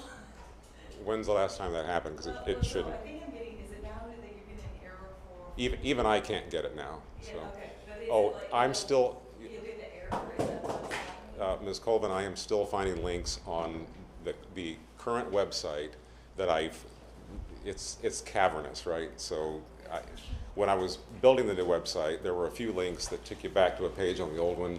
Like I found one just today, thanks to Vince Estrada. He pointed out that our bullying reporting form was going to one of those 404 error pages because I haven't built the new form yet. So I hear what you're saying, and I'm looking for all those dead links every day. So now the calendar, you said you can't. Okay. Don't leave before talking to me. Google stuff, it'll open it about something, and then I get there and it's the 404. Yeah. So I think it's just those kind of ghost links around. Email me. Okay. And then so the one-page calendar, where? I guess like when I go to the one page. Ms. Coleman, I'm up here on the screen. Okay, so if you're at our main website, you click academic calendars. Wait a second, I didn't go to that same website that you just showed me. Maybe you need to clear your cookies or something like that. That's probably, yeah. That's. But he said the other site's cool. MRH schools got. Oh, there's one down there because it's up there. I have a /link too that shows up in my browser history, so I should put in my cookie. We'll eat your cookies. Maybe we could do this another time. Each. No, but I have a feeling I'm not the only one. So this is the part I keep forgetting. If you don't see that picture on the top, then, because to me, the old site looks not like what I'm used to, because I'm used to the old site, so that's part of my problem. I just had a couple of quick things. So I think it's great that the district-wide newsletter is now opt-in for parents. Is there a way that community members could opt in at this point if, you know, grandparents or just other folks who would like to know about the district? Well, it's opt out now because you're Sorry, you're yes, opt out instead right. of opt in. Thank you. Right. I would have to. I would have to have a database of contacts in the community. So there's not like a place where folks could go on our website right now and like sign up for the There website? is actually. There is, okay. I believe it's a footer link. Okay, great. If folks did want to get it or. And maybe we could highlight it in our next mailer. I can't even see it from here, sorry. That- I have again, glasses, but I don't wear them. I don't need you to walk me through the website Okay. on it, but I was just curious if there's a way for community members to engage. But to the point of, I know you are focused here on two-way communication. I do also want to note the success of the paper newsletter that the district sent earlier this year. I know it had been a few years since we had done that, and that it is a significant lift. I was wondering if you could share any plans You for bet. that to happen. You bet. I've been hard at work for the past 2 weeks. In fact, just today, a certain board member who serves as treasurer provided me with his submission. It's excellent, by the way. Targeted in mailboxes before Thanksgiving and hopefully weeks before Thanksgiving. But it's in production right now, and it's a much smoother progress than the first time around, using all the same partners to put it together. So it's really coming together rapidly. So. Great, and that will be sent to all households. That's all households and businesses in the district. And how often? Not just registered voters, by the way. How often do we plan to send that information? That's budgeted.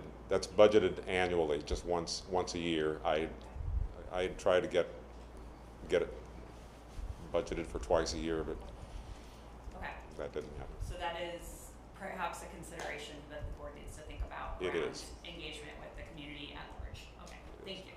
You're welcome. Any other questions? I just want to give a shout out to the staff for you and the building principals as well. The calendars updated at the beginning of the year was fantastic. I've been pushing from a PTO standpoint, and parents are like, well, what's going on this year? How can I get involved? I'm like, you can have the entire calendar already right here. That hasn't happened in the past, and so I want to just give a shout out to those principals for having all that loaded in there.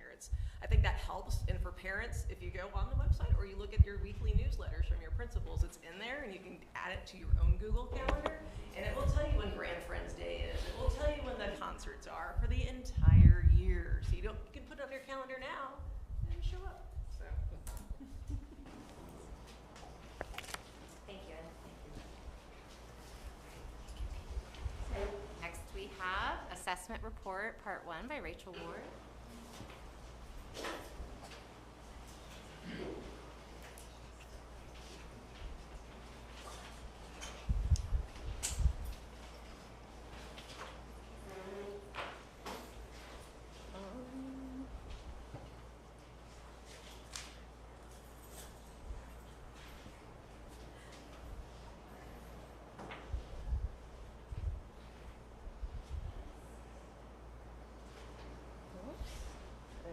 Sorry.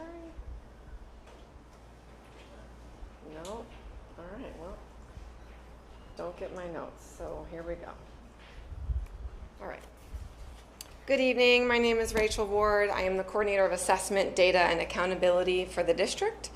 I am here this evening to present officially the Missouri Assessment Program, or MAP, results, which have grades 3 through 8 are grade level testing, and then EOC is end of course testing that happens in the high school and secondary level. So our assessments are measured in 4 different categories: basic or below basic, basic, proficient, and advanced. We are looking at the percent of our students that are proficient or advanced. That has been our benchmark in the past. So what you're looking at right here are 3 years worth of MRH data in ELA, math, science, and social studies. So you have 2023, 24, and 25. As you can see, MRH increased in all 4 subject areas. This is showing the state average in red, and then MRH data in blue in all 4 categories, percent of students proficient or advanced. And this is district-wide, so this is grade 3 all the way, including all of those EOCs. The state, and for our annual MSIP 6 and our annual performance report, they look at something called a student group. Student group is for students that are identified as Black, Hispanic, free lunch, English language learners, and our free and reduced lunch status. So this is the performance of students that fall into those into a student group. Again, this is percent proficient or advanced in ELA, math, science, and social studies. You can see that math, science, and social studies had growth in our percent of students proficient or advanced, and ELA had a slight dip, but had a pretty big increase the previous year. And this is MRH's student group performance compared to the state average of students in those same student groups. So overall, when I'm looking at this, as I said earlier, we increased in all 4 subject areas. Our student groups increased in those 3 with a slight decrease in ELA. There still remains at least about a 22% difference when we're looking at all students at MRH and we're looking at students in those student groups. And the percent of MRH students scoring proficient or advanced, whether it was in student groups or in overall, was about anywhere from 11 to 22% higher than the state average. This year I was also asked to bring some cohort data to show how our students, the same group of students, are performing over time at MRH. So what you're looking at here are students currently in 5th through 10th grade and their scores for the past 2 or 3 years. So that first one, for example, this is only ELA, sorry. The first one, for example, are going to be the 3rd and 4th grade results for our current 5th graders, because I'm reporting on the spring of 25 data. So they have moved into 5th grade, but the data is from their 4th grade year. So, and then here are the math results, same cohorts, 5th grade through 10th grade, and for the past 2 to 3 years. So in summary of looking at that, most of our cohorts either increased or maintained the percent of students that are scoring in that proficient or advanced category. But the class of 2023 increased the most in both ELA and math. Some pretty significant changes there when you look at that 14.7% increase. The class of 2032 decreased the most in both ELA and math. ELA down by 8.4%. Across the district, we are responding to this data and using this data often. We are in professional learning communities. We look at grade level patterns. We also look at individual student data. Our multi-tiered systems of support teams do the same thing. We look at overall trends at the grade level and look at performance of students over individual students over time or small groups of students, and try to ensure that our Tier 1 curriculum is consistent, it's aligned, and is implemented with fidelity within our classrooms, but then also works to make sure that students that need additional supports to access the curriculum and to learn have what they need. So that top bullet, the ELA and math curricular resource implementation, is related to that Tier 1, just ensuring that we have consistent resources and curricular implementation across the district. Thank you. Any questions for me? Yep. Yeah, thanks. Thank you, Rachel. Do we get data that you showed us a comparison of our data to the state overall. What about peer districts that we tend to use for other comparisons in other categories, like school lunch prices and things like that? Yeah, absolutely. All of that data, all the way up through 24, is publicly on the state's website, and you can look by district. 25 data will be made public usually by like October or November. When you start looking, it's on that public website. Is that something, yeah. I mean, okay, so that I would have to go to each individual school district. Do we collect internally the data by comparison to the near school districts? The state actually provides that. So they have not released the annual performance report to date. We were supposed to get that in August. It's almost October. But in looking at last year's results, the district was in the top 1%, and then they actually, which ranked districts. There were three districts last year that outperformed MRH. So we were the 4th district in the state out of 533. But if that's information that the board would like to see for surrounding districts, we definitely can provide that. Yeah. Well, yeah, I'd like to see it, but I also don't mind, pulling up the APR reports myself. But yeah, if there's a way to group, not only show the state average, but our sort of peer institution average. And you mean on like here when we're looking at Correct. percent proficient or advanced? Yeah, so the APR that Dr. Damerson's talking about includes this data. This data is what drives the academic achievement portion of the APR, but there's other things that go into the APR. So yeah, that would be a little bit more. We would have identified the districts and then pull these numbers for those districts. Yeah. And also at each grade level, if we're able to get that. Mm-hmm. That is all publicly available as well. I was just trying not to make the slide deck 52 slides for you. It makes sense. Because it multiplies very quickly when you get down to the grade level. Thank you very much. What sort of questions would you be seeking to answer with that? Oh, well, I don't know if it's helpful to compare us to the state as a whole as much as it is to compare us to our comparator districts in the immediate region. The state is, it's so vastly different among the 500 plus school districts. I would rather know kind of how we're doing.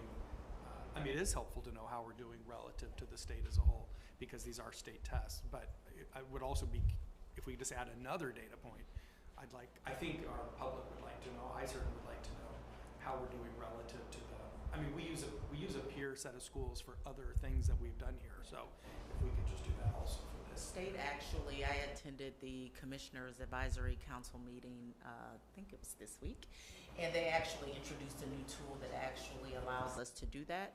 Okay, for last year, out of the surrounding districts that are similar, there was only one who had higher scores than us in comparison for ELA math, which is our neighbors next door. So we outperform Ladue, Clayton, Kirkwood, any other districts. And that's relative to growth, right? Right. It's actually both, and so when you look at status and then also growth, and so this is a lot of the conversation we were having in our last meeting because there are some urban corridors that actually outperform suburban districts as it relates to growth of students of color. So we are one of the districts in certain grade bands where we are having quicker growth and having repeating growth year over year, but we still obviously have work to do. But we can actually pull that data and provide it to you in a board note or in other format if that's necessary. Well, and that actually, we've looked at this data a lot of different ways at the board level and at a lot of different levels of detail. But looking at it this time, I was really struck by potentially the limitations of only looking at the proficient and advanced groups. And I'm wondering if there is an indicator that could help us show a more comprehensive picture of student growth. Is that something you have access to? So they also produce a MAP performance index, which is like a point system for students that are in below basic, proficient, and advanced. Like you get 5 points in advanced for, anyway, so if you do have growth from students from below basic to basic, that is reflected in the MPI, but it is not reflected, obviously, in proficient or advanced, or similarly if you go from proficient to advanced. So the MPI is what's used for the APR.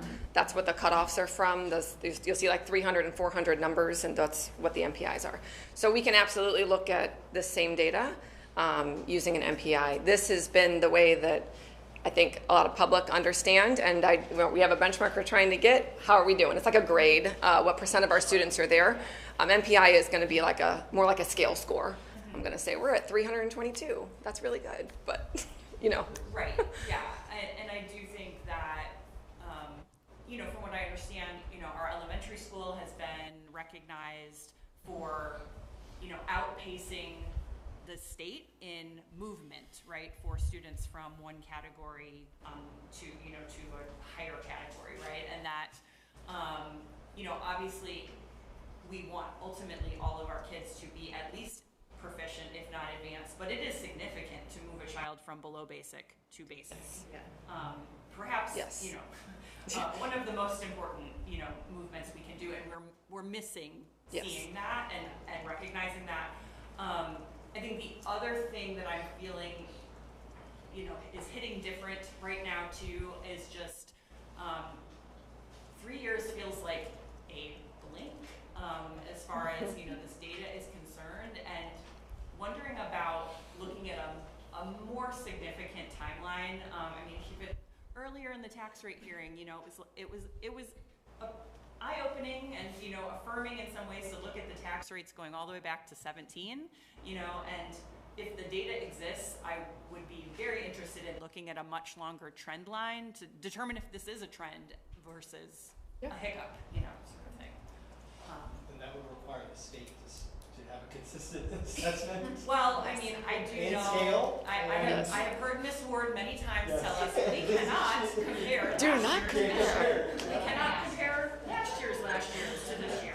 And yet we do. And yet we do. Yes. And so, yes, you can have all the asterisks on there and the caveats, but I think to see broadly the line could be helpful. These strong bars are very, feel good too, but I just have a curiosity, and since this is part one, I assume there'll be a part two. Yes. I agree with Katie. Actually, I think what would be helpful, because we also do STAR testing, right? And in fact, I think we're prioritizing that because it's more immediate sort of results. Because you said this data is being considered in the learning communities, how is I guess, can we get like a little bit more granular level of how you're integrating the STAR data with this data for making these kind of decisions about? And I think a lot of that is covered in the building goals and their reports.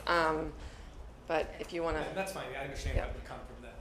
One is also part of my goals update too for our check-ins, where you'll see the analysis to see the trend from MAP and ELC data triangulated with the STAR data. But another use, for example, I was meeting with Ms. Elam yesterday, and I was showing her how to triangulate data to look for trends and how coaching for PLCs and also supporting teachers based on the data through a 6 to 8 week window. So we use this data all the time, and Rachel laughs because I send her little eyeballs when I'm ready for data, but it is how we make decisions, and you will see a little bit of that analysis later. And when the schools actually present, you'll hear them talk about the connection based on the cohort data as well.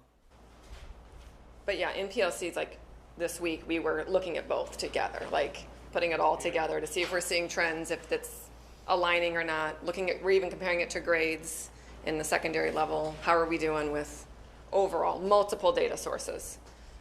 This is just one of them. Another comparison so again, kudos to one of the building principals. So Mr. Zitzer in his newsletter 2 weeks ago did a loop comparison, which I thought was phenomenal. And so for the public, I don't know who didn't get the email, who aren't in 6th or 7th and 8th grade, he looked at those who completed the 7th, 8th loop and looked at their scores, and then compared it to those who moved into the district, right, who weren't necessarily there for the 7th grade year and the 8th grade year. I think I'd like to see that too for 5, 6, like some of the other loops. I think that's interesting because that also tells us where, as we have students who move in, right, we need more support, and that can be something that can definitely help our students out. Any other questions? Oh,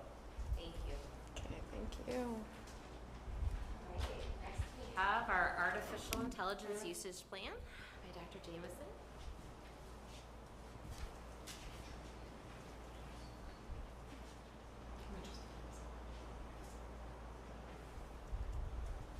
All right, so this item is actually being brought back. We've had a lot of conversation in regards to the initial policy that was brought forward, which spoke a lot to the creation of an AI usage plan. And so as I looked at the resources that were provided as well as the policy really doesn't say a whole lot. It just says create a plan. So I did look at some of our surrounding districts and thought that this would be a great way to actually look at how this plan is created and what the impact looks like for us as a school district. So the sample that you're seeing here has actually been created by Ladue School District. It talks about their district's vision for AI. It gives a description of what AI is, and then also identifies what their guiding principles are, and then how AI is not to replace the current instruction that's being delivered, nor the classroom teacher, but really to give an idea of what generative resources could do for the learning experience for students. It also talks about ownership of writing. You will find that their plan actually has a cross-reference to their academic integrity policy. We do currently have a academic integrity policy in place that would not need to change. That was one of the questions that was actually surfaced by the board. But it does, if we wanted to add some language in regards to AI, we could, but it's not necessary because it would be included in the plan. So you can see here, they note that there is currently a policy. They also use the same policy in editors as we do, but it pulls some of the language from the policy and includes it in the plan. And then the rest of their plan actually outlines best practices for use with AI responsibility. And just to share again with the board, this is not something that's done in isolation. The technology coordinator will work with their team that they currently have to actually create this plan to give voice across the district. The other piece, which was a question that was raised by a board member, was in regards to the role and responsibilities of AI in the classroom. So part of this piece here is really identifying the tools that teachers are using. So as was stated when this was previously presented, teachers are already using AI. They use AI, I think it's AI School, which helps with differentiating instruction for groups of students based on data. As I mentioned before, I use AI to demonstrate for one of our principals how to triangulate data and put a prompt in to produce all of the information that's needed for coaching and PLC work. But it basically includes all of the information that is outlined and listed there, and then they list what the approved tools are. And so that team would actually identify that, and that information would then be shared with parents, families, and things of that nature. And it also requires that professional development be provided too. And then it also outlines in their plan prohibited uses. In addition, talks about disciplinary actions. We currently have a policy for students who use technology as well as AI in an inappropriate manner, and most of our schools use a cascade for discipline, so it's not that students would be suspended, but it does outline their step-by-step investigation process if this were to surface, and then review, and then what their professional development is and how it's actually provided. And I do want to point out that there is also some learning for students as well that's included here, so that students know how to appropriately use it to enhance what they're doing and not necessarily to do the thinking for them. But again, all of this information is included in their plan. I thought this would be a great starting point for the board to engage in some discourse. I'm more than happy to answer any questions you may have. Well, I appreciate you providing this because I think it was helpful for me to understand what is in a plan, to understand sort of what the policy will do. And so I really liked this plan.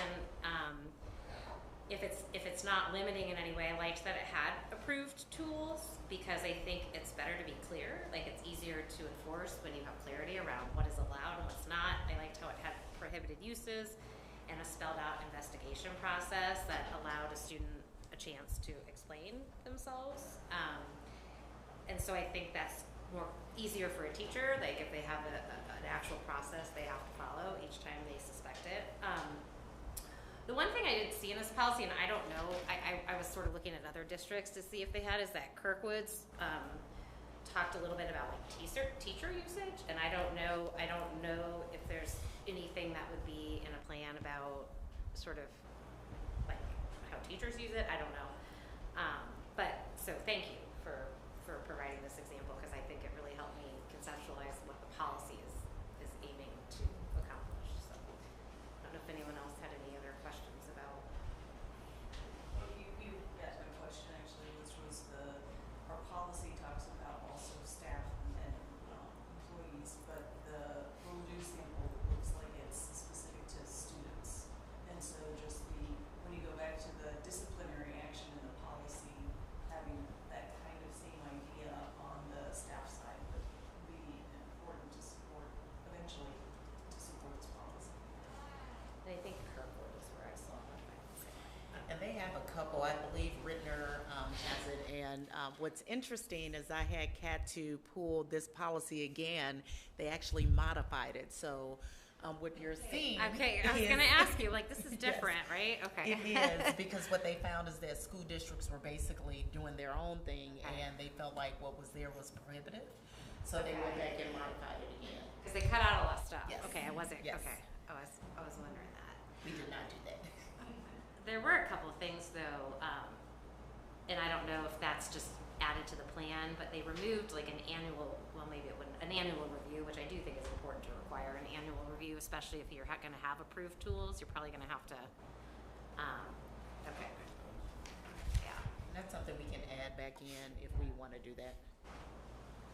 Yeah, the other thing that I think I saw in, I don't know, another district plan, and may have been in the original MSBA approval, was ways for teachers or students to request a new tool be vetted. I think the recognition that things are moving quickly. I just read something today about being able to translate through having AirPods in, and that that could be really helpful, but also is it recording the lecture that the teacher is giving, and we would need that to be checked by our technology experts, that sort of thing. But I do think that I would want to see a policy that does encourage our educators not to fear AI, but to really think about the ways to use it in an additive way, both for themselves and for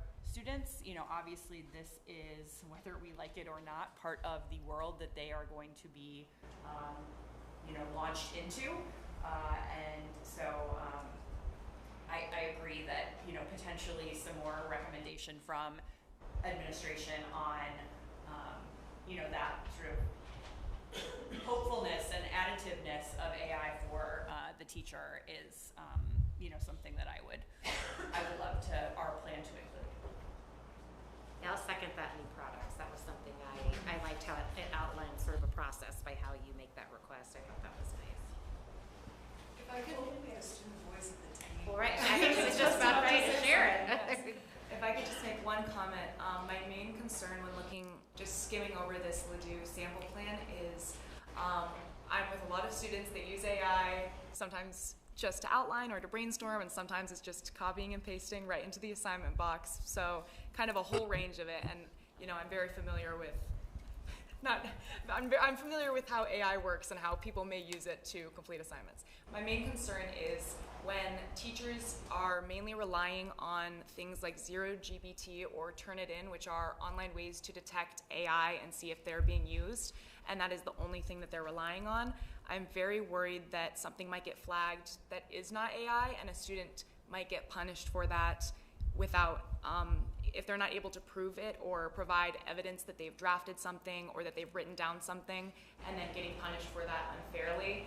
I'm worried about simply relying just on those online resources to detect AI and then kind of moving on to punishment immediately from that. That's my only concern, because I've heard of that happening in MRH. I've heard of that happening in other schools where it was like, I wrote this whole essay myself, it got flagged for some reason, now I'm in trouble. And I would just want the board to be very aware that a lot of students may have that concern as well, and just to kind of have an innocent until proven guilty sort of standard. I think that's a good point. So maybe some research and just sort of best practices on how you can, as an ever-changing, that I'm sure there is a lot of information on how you can do that.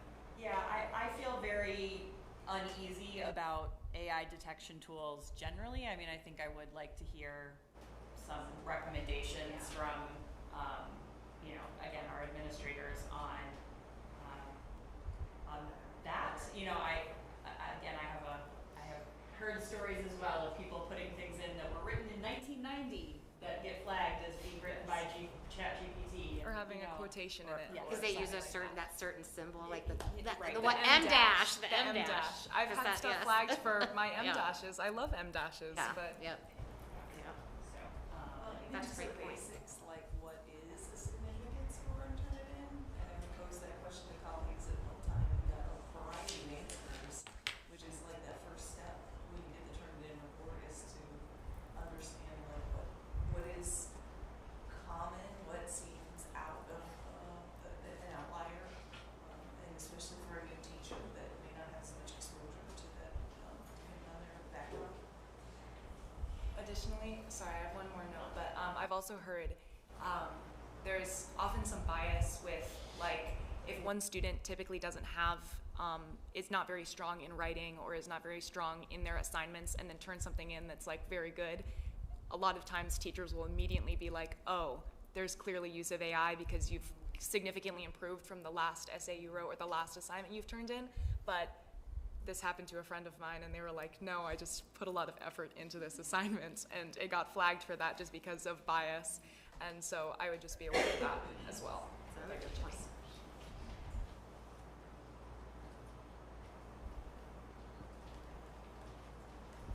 Anyone else? So what's the timeline for? So we will discuss the feedback from the board just to get an idea of convening of team, because it appears that there will be some research that's needed specifically around items like Turnitin, looking at bias, and then also getting voice from staff in regards to current tools that they're using, because we don't have that information. I would also be interested in what high school students are using currently and how they're using it, so I'll partner with Ms. Huffman and maybe the PAL board when we meet to discuss what that looks like. So I would ask if I can give an update in the next board note to give a timeline for when this is coming back and to be very clear about what the ask is from the board for next steps. And for the benefit of the public, the board note comes to us at the very beginning of the month. So we will have an update at the beginning of October. Thank you.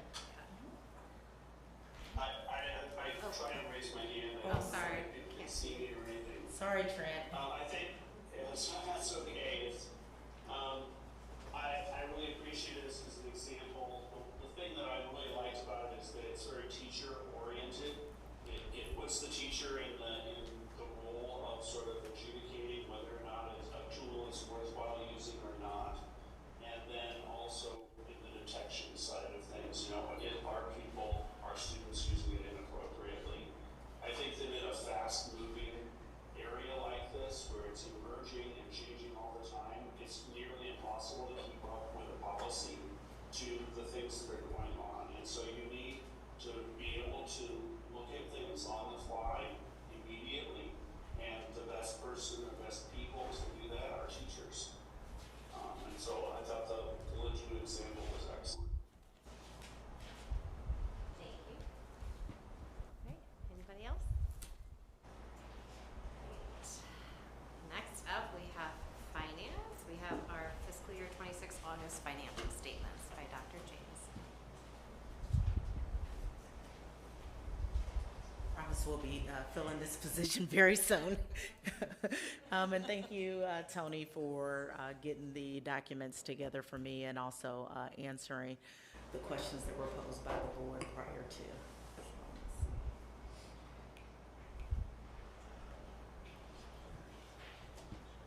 So just to quickly go through, this is a review of our current revenues. It reflects that the majority of our revenue is generated from funds from our taxpayers. Revenue summary, you'll see that for August, we're about 1.4 million, which is 4.4% of the budget. This is a decrease from the previous years because we've had fewer collections on delinquent taxes, and then also less Prop C funds that have been received. This is a breakdown for expenditures to date. Again, salaries and benefits. Just a reminder for the board and also community. This is one of my personal goals, so I do provide updates during check-ins regarding those expenses that do not follow salaries and benefits. But you can see where the breakdown is for that, and we've been monitoring purchase services as well as supplies. Just a breakdown of expenditures. So again, 78% of the funds are devoted to salaries and benefits. Purchase services expenditures as of August 31st, you see $327,000, and it's 8% of the budget. Just to remind community, that also includes our partnerships with Chartwells, as well as funds that are spent for substitute teachers through Kelly Services. So that is a large portion of the money. And then you can see the breakdown for supplies versus the previous year's expenditures, and we're at about 14.4% of the budget to date. Capital outlay expenditures and long-term and short-term debt are both at zero due to the passing of our bond, and then overall expenses to date is comparable to last year. And here you can see the operating fund balance. We're projecting for 2026 ending at 48.6%. Please keep in mind that in October we will be bringing a budget amendment based on the tax rate hearing to the board here. Are there any questions about the financials for this month that Tony or I can answer for you? Yeah, I have questions. It may be when you're not able to answer. On the debt service fund, this is page, I guess it's page 3 of your, this is not the PowerPoint, but the full report. Well, anyway, it's just a real minor issue, but the debt service, you know, we budgeted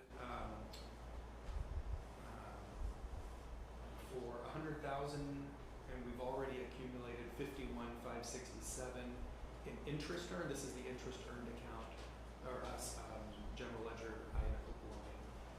So is this because? I mean, so it looks like we're going to far exceed the $100,000 budgeted. So, right? Is that?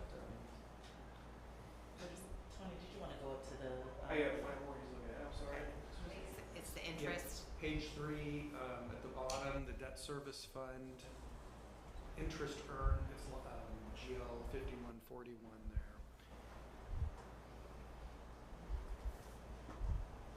So I assume this is interest earned just on that 15.8 million for the bonds that we issued. Is that correct? 51. Primarily. Oh, I see it. Interest earned. Is this what we currently have in MOCAT?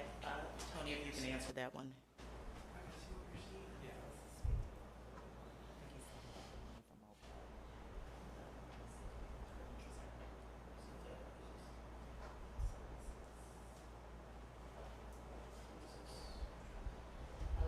The operating funds revenues page. Yeah, sorry. I think it's just. Is this something I can bring back to you Oh, after? sure, I yeah. No, it just looks like we're going to do a lot better. I mean, we're going to be like 12 times higher than we budgeted on that. Well, the interest rates, I mean, they're going to go down. Okay, so you're okay, but it's still going to be. I mean, we're already at half of our whole year amount. So Yes, that's because quite interest is good. so high right now. But Okay. it's hard to budget high for that because we're assuming it's going to go down throughout the year. Okay. What's your estimate of where you think we'll end up on that, even with interest rates going down? I mean, 400,000, 500? Is that something I can bring back to you? Oh, I would just, well, yeah, that's fine. Yeah, if you want to. Okay. I guess I'm just wondering if we want to revisit that budget number since we're going to do a budget amendment. Oh, yeah, well, that's what I would look at. I would do that. Yes, okay, that's my point. Because it looks like we're going to do, this is positive to the district, so Oh, yeah. it's And in October, we'll also be substantially doing the positive. federal, all the federal updates, the title, also for the budget amendment. So, Yeah, because we were looking at maybe lower revenue than was initially projected back when the budget was improve, but actually in this particular line, it looks like we're gonna do substantially better. So just when you do the budget amendment, make sure and see where that number may be. And I also have a response for this too in the board update at the top of the month, once we consult with our consultant. You're welcome. I don't know where else to flag this, so I'm gonna bring it up here because it's money related.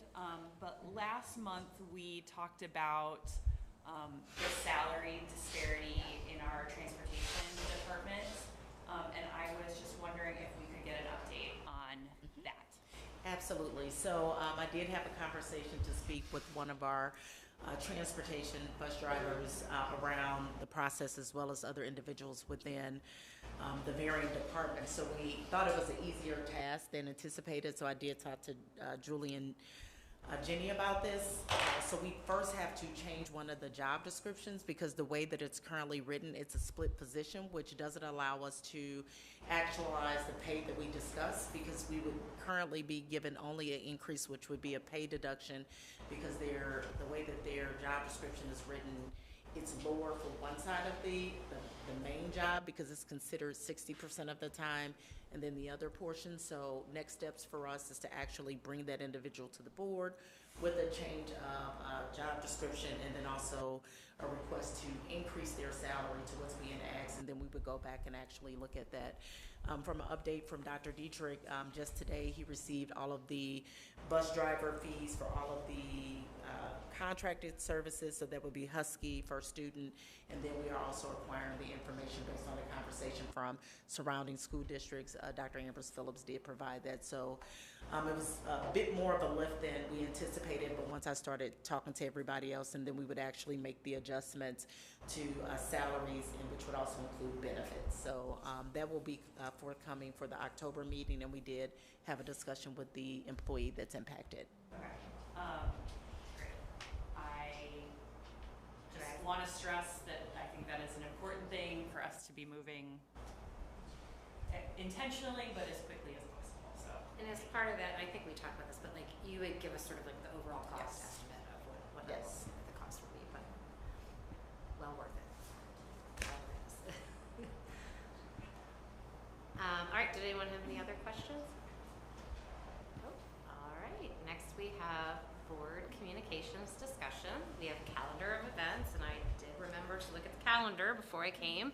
There wasn't a lot on it though, so I'll allow you all to chime in if you know any school-specific things, but what I noted might be important to the community is that your children do not have school next Friday. So mark that one down. They will be at home with you, or maybe likely someone else. And then October 3rd is homecoming at the high school. And I know they do volleyball games and then the soccer game, and it's a lot of fun.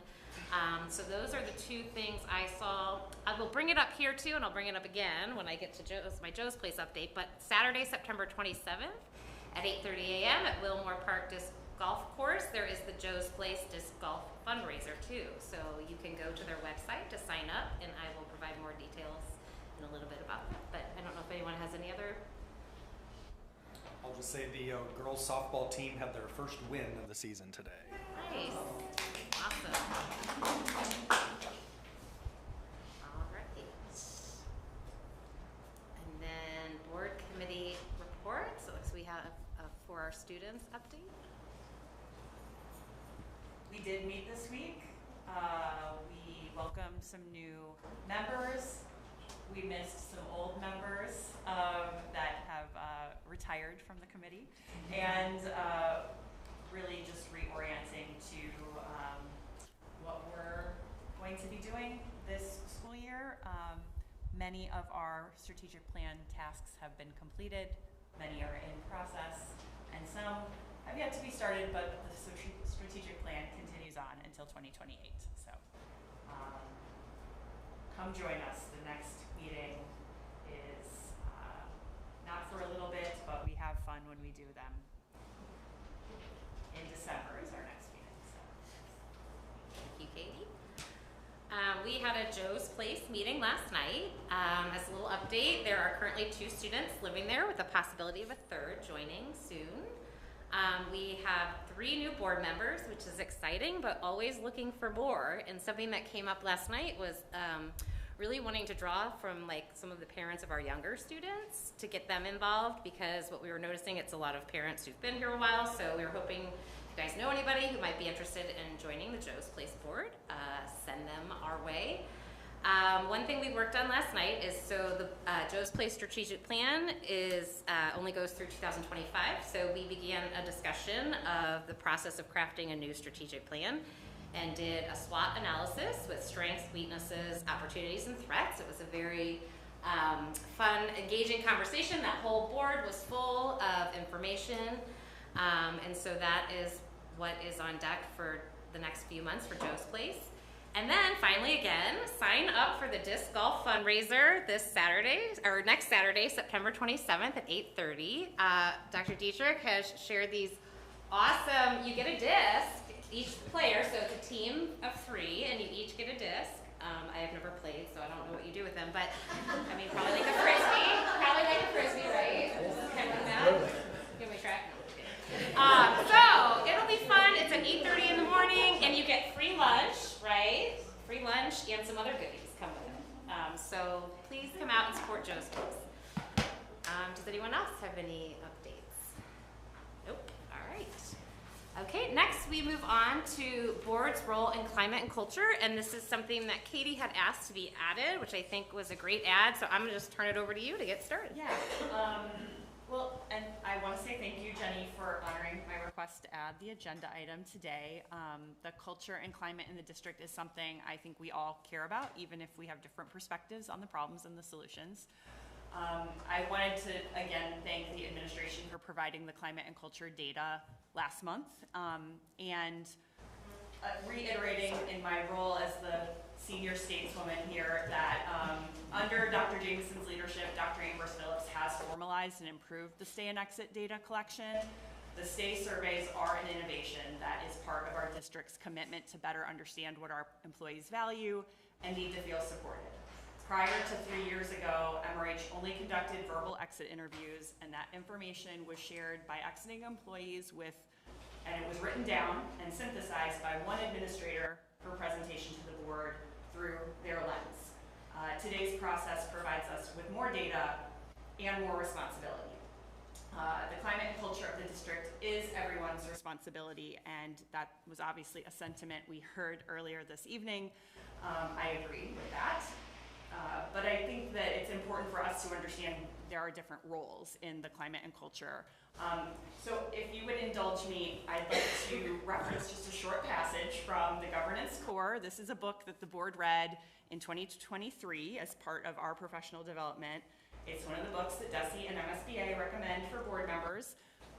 Chapter 7 is titled The Governance Job, Systems Thinking, and Strategic Action. In addition to talking about the board's responsibilities that we're all familiar with around setting strategic direction, approving policy, budget oversight, and accountability for the superintendent, they discuss the responsibility to stewardship and support. So reading from page 129, stewardship and support. One of the least understood and most underappreciated jobs of any board is providing support to the district it is governing. Since the board shares the moral imperative and adopts the strategic goals of the district, approves the plans and policies that govern the district, should not the board also support the superintendent and staff in carrying out the board's mandates? The board's stewardship responsibility requires that the board use its considerable power and authority in ways that directly reinforce the work of the district. Principal among these is the responsibility to create and support a positive organizational culture in the district. The demeanor of the board has a powerful impact, both positive and negative, on the morale of the staff and their ability to carry out the board's direction.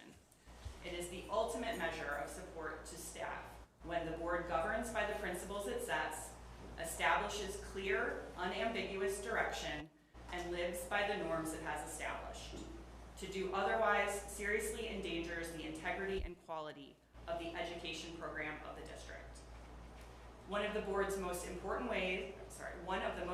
ways a board supports the district is to make sure there are sufficient resources available to accomplish the strategic goals. The budget is a crucial powerful policy document for the district. System thinkers understand that the decisions the board makes on the budget have a profound impact on the ability of the staff to accomplish the strategic goals.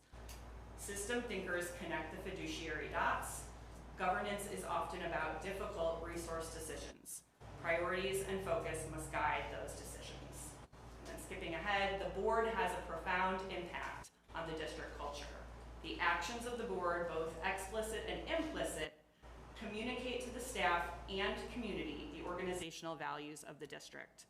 In our discussion of positive and negative governance drivers, we mentioned a proactive, forward-thinking culture is a positive driver. By proactive, we mean, does the board support a culture that encourages new ideas and forward-looking programs? Or is this a district that is committed to defending the status quo and resistant to change? Does the board look for heroes or villains? Is the board quick to blame or to praise? Does it display a stewardship and support stance that furthers the core work of the district? With this duty to stewardship and support in mind, I've been thinking a lot about that and just wanted to spend a little time, if we could, to direct back to the list of recommendations and next steps presented by Dr. Ambrose Phillips in her executive summary last month. I just want to stress it is not our job to execute on those action items. However, I think it's worth discussing how we will support staff to accomplish these items through the allocation of resources, which could be budget, but other resources like time and attention are important too. And I think providing clear and unambiguous expectations will be helpful to the board, to the administration as well.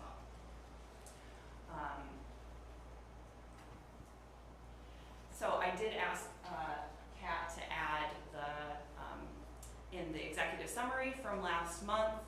It's in the board doc, the assembly agenda item as well. For instance, item number 6 is around culture building and specifically talks about a recognition system. We've done that. We approved last month a new recognition system. We've supported that as an innovation, and we'll be curious to see if it makes a difference, right? I think, item number 7 is that ongoing review of surveys. Obviously, we are also doing that publicly in board meetings.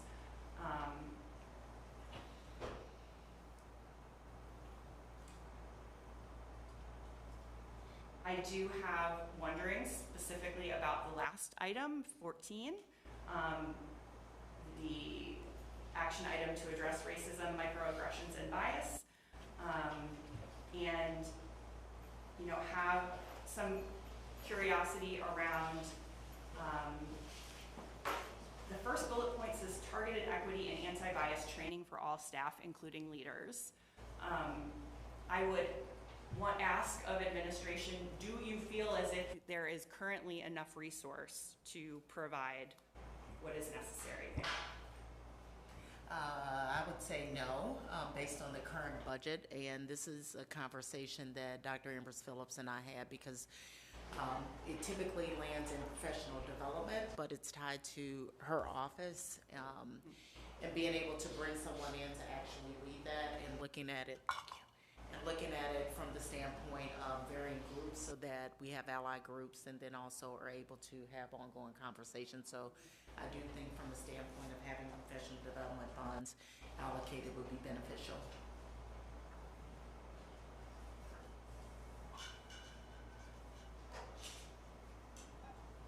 Would bullet point number 2, a clear confidential reporting process and follow-up procedures, I guess my brain immediately goes to some sort of technology around that. I don't know if that is something that is necessary for reporting Yeah, process yeah, that yeah. we use for other like the bullying Correct. process. Yeah, Would it yeah. be something like that? And I believe that Dr. Ambrose Phillips, if you want to come up and talk to that, she has been engaging in dialogue with other districts that have something that we can use to receive that information. Yes, so there are other districts who do have confidential reporting systems, just very similar to like how you would report bullying.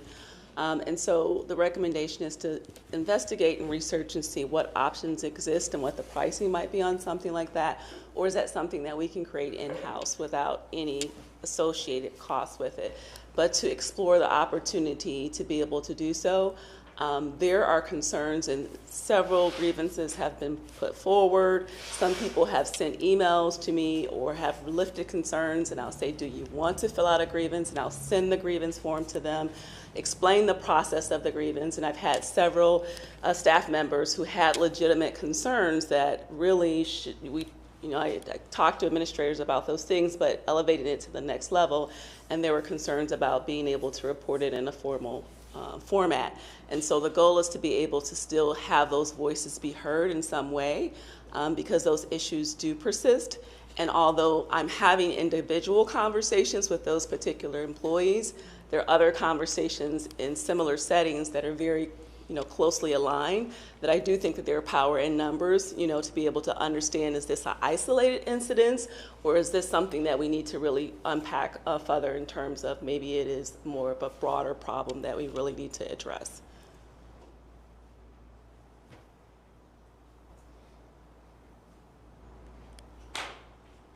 Any questions? I think, I could keep going. I think there's, I have some wonderings, and maybe this is something that we can continue to discuss as we start to work on the budget directive for next cycle as well.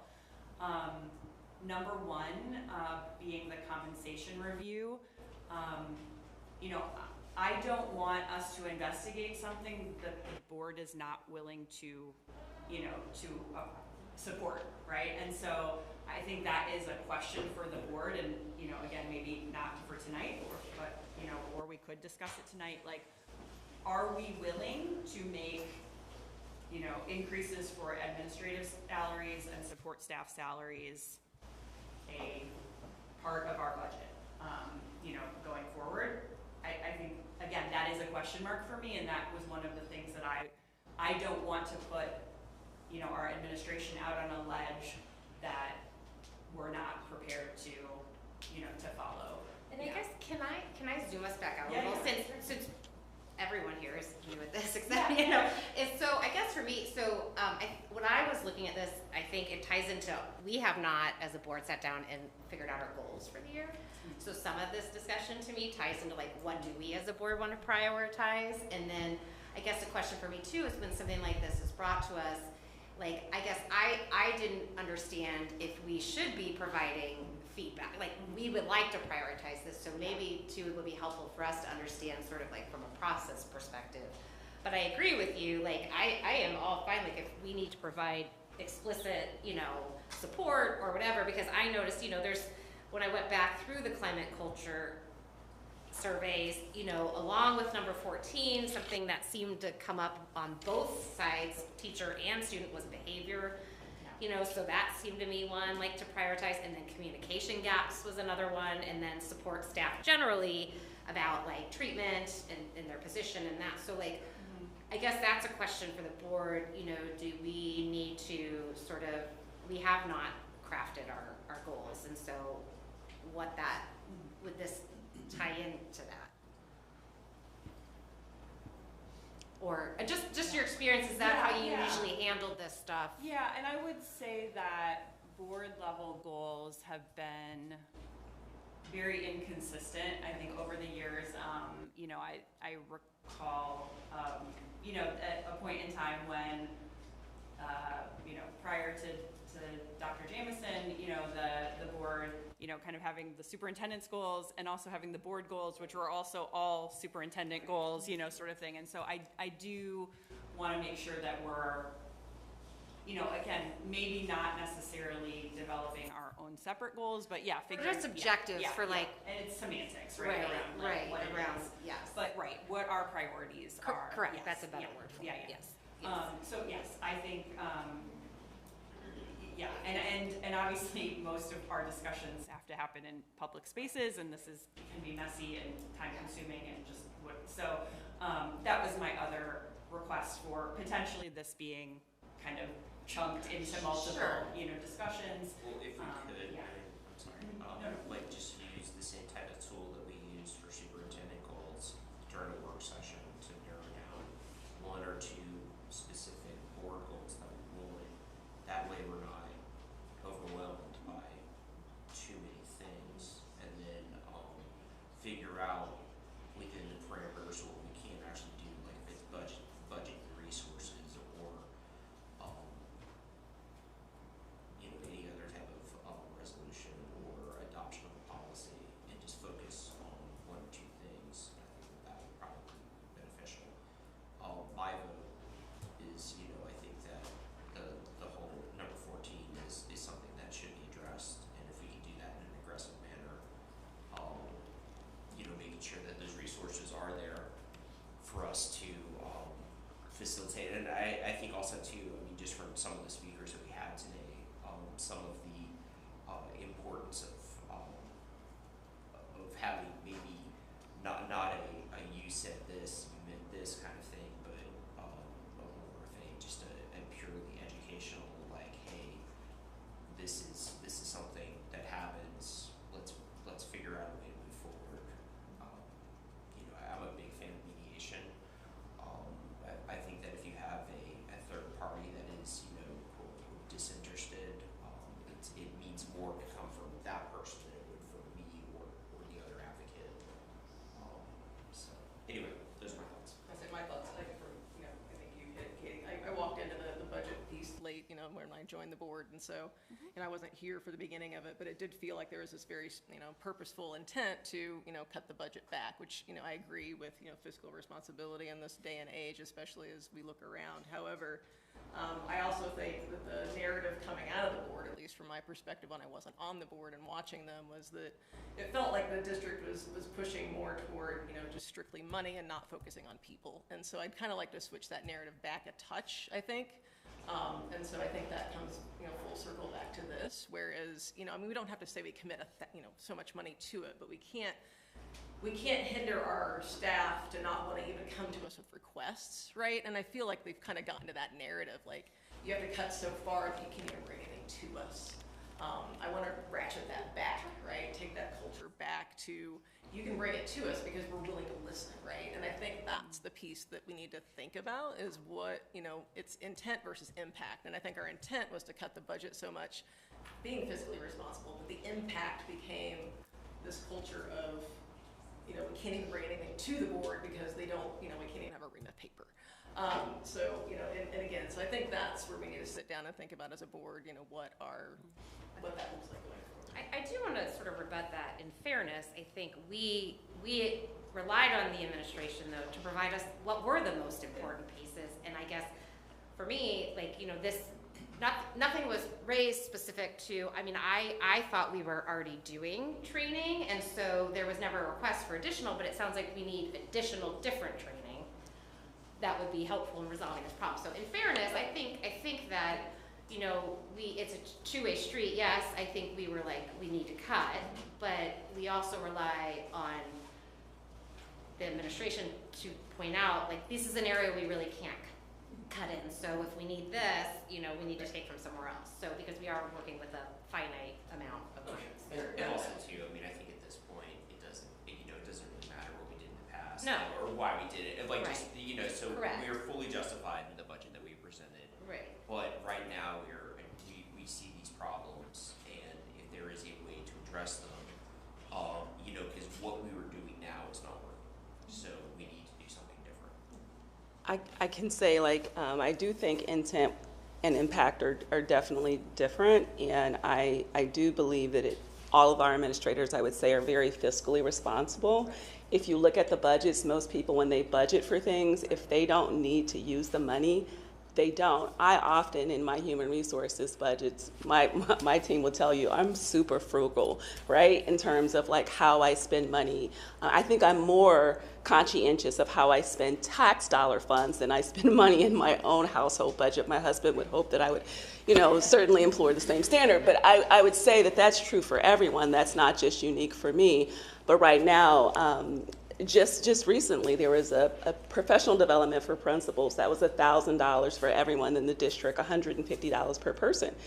And I'm like, this is really good because I know the questions that come to me, and it's actually our district's attorneys, Tooth and Keeney, who actually facilitate this professional development. And I'm like, where am I going to get $1,000 from? And I was like, Benita, I'm just not used to this because, you know, if there's something that as a professional I feel would be beneficial to our administrators and our principals, I've usually been in a situation where I've had the budget to be able to offer that opportunity for them. And I do think $1,000 for everyone to have this training.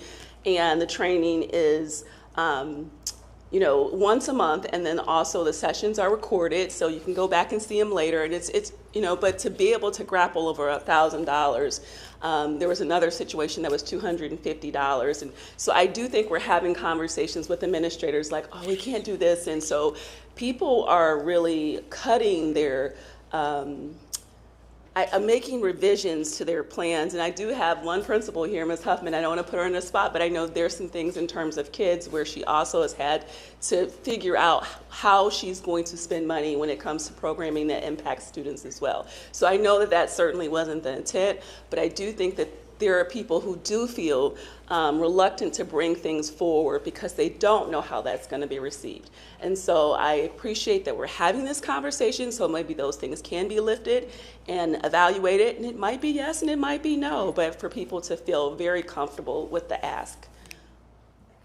But I think also too, we narrowed down what our focus is going to be, then those asks are really going to be centered on that focus. So even though you may see an outlier, but if we're saying, hey, these are our priorities, it would be easier to sort of figure out where you're going to put money if indeed those are your priorities.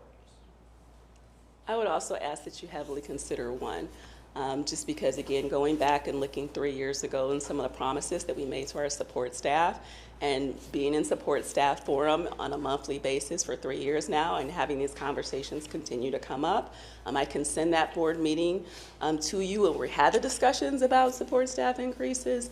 And, you know, of course, if there's any data you need from me, whether it relates to support staff or administrators and how we rank in terms of like the region or those comparative districts, I would be happy to provide that to you as well. Well, I think that also too, I mean, we're seeing, I think the bus situation is a perfect example of that is, you know, we can't neglect that portion of our population. So yeah, I mean, I personally think that that's a good idea.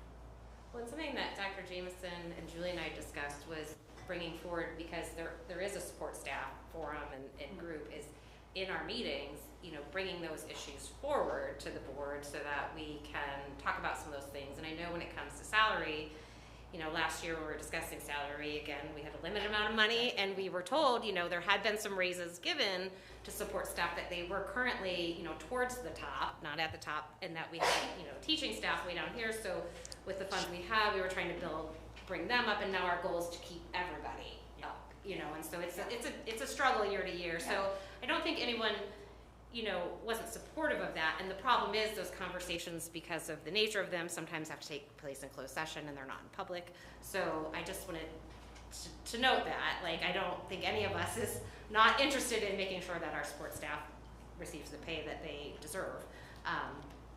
There was a balancing act. And I will just kind of close out just the piece around salary.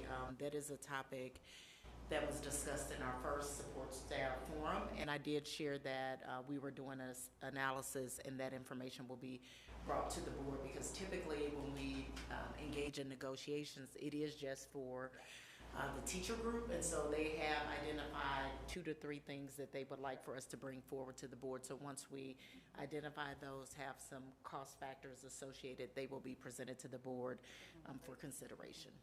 Thank you.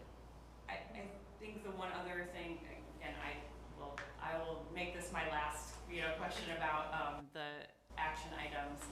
I would assume that very closely tied to administrator and support staff salaries is the idea of workload and support, number 3. Yeah. And so I wonder, are we willing to approve adjusted job descriptions, or, you know, review? I mean, obviously we just heard that there is potentially a revised job description coming forward around the transportation questions, but I think that idea, you know, again, as a parent of kids who happen to be in the largest cohorts in the district too, I have wonderings about, you know, when we look at our staffing model to have a 7th kindergarten teacher as opposed to, you know, 6, or, you know, and again, those may be innovations that we have never, you know, done or have not done in many, many years and have a lot of other implications, but those are some of the things that I have curiosities about that kind of connect into what your action steps were. But again, I don't want y'all exploring those if it's like, no, we're never going to have more than 6 kindergarten teachers, like the board is, you know, and that would, you know, that could be a directive or it could be, you know, something different, right? So to that point, I guess, in moving forward and making sure that we're not just like talking about this and letting it drop, would it be beneficial to have a separate work session to sort of talk through what the board wants, and then adding a piece to our regular communications part of the agenda for sort of an update? Or You mean something beyond the forming of the budget directive itself that would impinge on these items? so some things might not be budget related, right? So when I think of like a discipline policy, like that might, I mean, there is probably a cost in hours worked, but like there may not be any sort of cost, a budget item. And so, I mean, there are things that potentially aren't budget related. I mean, you could. I wonder, to Josh's point about trying to use a similar process to, you know, prioritizing superintendent goals, maybe we could have just a prioritization activity, like in a survey for the board between now and our next meeting. And yeah, and I guess there's probably maybe a separation of things that are priority budget-wise and maybe priority just otherwise, sort of thing. That might give us more sense of where there's a good agreement. idea. And use everyone's time. Off the top of my head here, but yeah. I also want to give Trent, I don't know if Trent, if you up there had any thoughts. He's on mute. You're on mute, Trent, or you himself, or He's muted. he himself is muted, I think. Yeah. That's right. No, thank you. Okay. All right. We didn't forget about you. I'm just making a note. Yeah, I mean, on this matter though, about, you know, setting priorities, we would, I mean, yeah, there's the budget priorities, maybe there's non-budget items, but I mean, a lot of this is getting pretty detailed in the weeds of, you know, the equal, you know, say the discipline policy consistency, for example.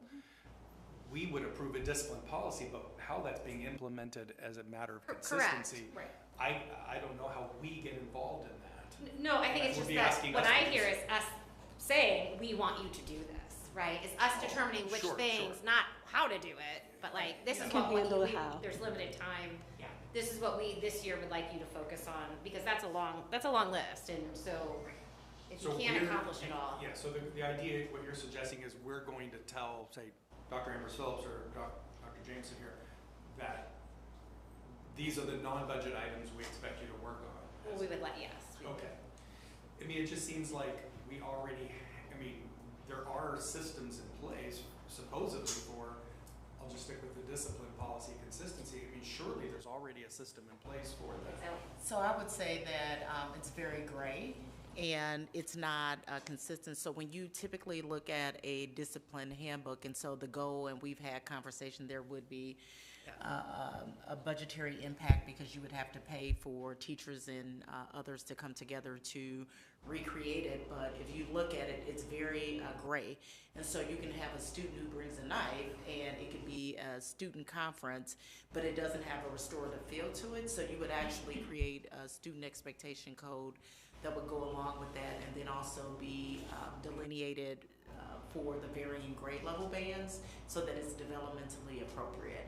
So that one, I think, from a conversation, again, to give an example for one of my collabs, and we were looking at the climate and culture data that Vince provided, and that was one of the items that student behaviors limit my ability to teach, which i.e. impact staff morale. And so the feedback that was actually provided was you need to take this information to your building leadership team, because there were 3 items that were in the lower part of the data to determine, and then my accountability measure for her would be to analyze the data as we give the survey again, and then to look at what actions she puts in place for consistency around application. But I do think it needs to be revised, and that's something that's on the list of things that we are looking at. And that was more my thought, is like, we see this coming up over, and then you have students saying it too, so like, my question would be like, why, what's happening, what are we doing, what could we do differently, and not like, I'm not gonna decide that, but So you we will. would pick the 2 or 3 or top 5 items that we would think we want the district to report back to us on. Presumably, they're doing all of these items. Well, and that would be my question, is for everybody, like, Yeah. letting us know, or us knowing when we need to provide that feedback. I'm not sure, you know, so We do that need was. a little bit more information on some of these, yeah, I agree. And I think, you know, again, there's choices we can make too, right? We could say, you know, let's invest some more money into the writing of the discipline policy, right? Or, you know, we're going to, you know, pull somebody off of some other work product onto this, or, you know, at least give the permission to do that, right? Because, so that, I think, is where I think there are probably a myriad of ways that we can show support, and perhaps there are other, you know, lists of things that administrators might have to say besides just the money, or the, you know, we would back you up if, you know, we get more specific about discipline, and then, you know, there's consequences that people don't like or something, you know. I think those are. Yeah, I just want to be careful that we're not sort of running the. No, that's where I was. So we aren't going to get tied down into that level of granting. Because that's not our role. That's No. not our role. Correct. Yeah. No. Thanks for clarifying, no. Okay, yeah. That's not the ask.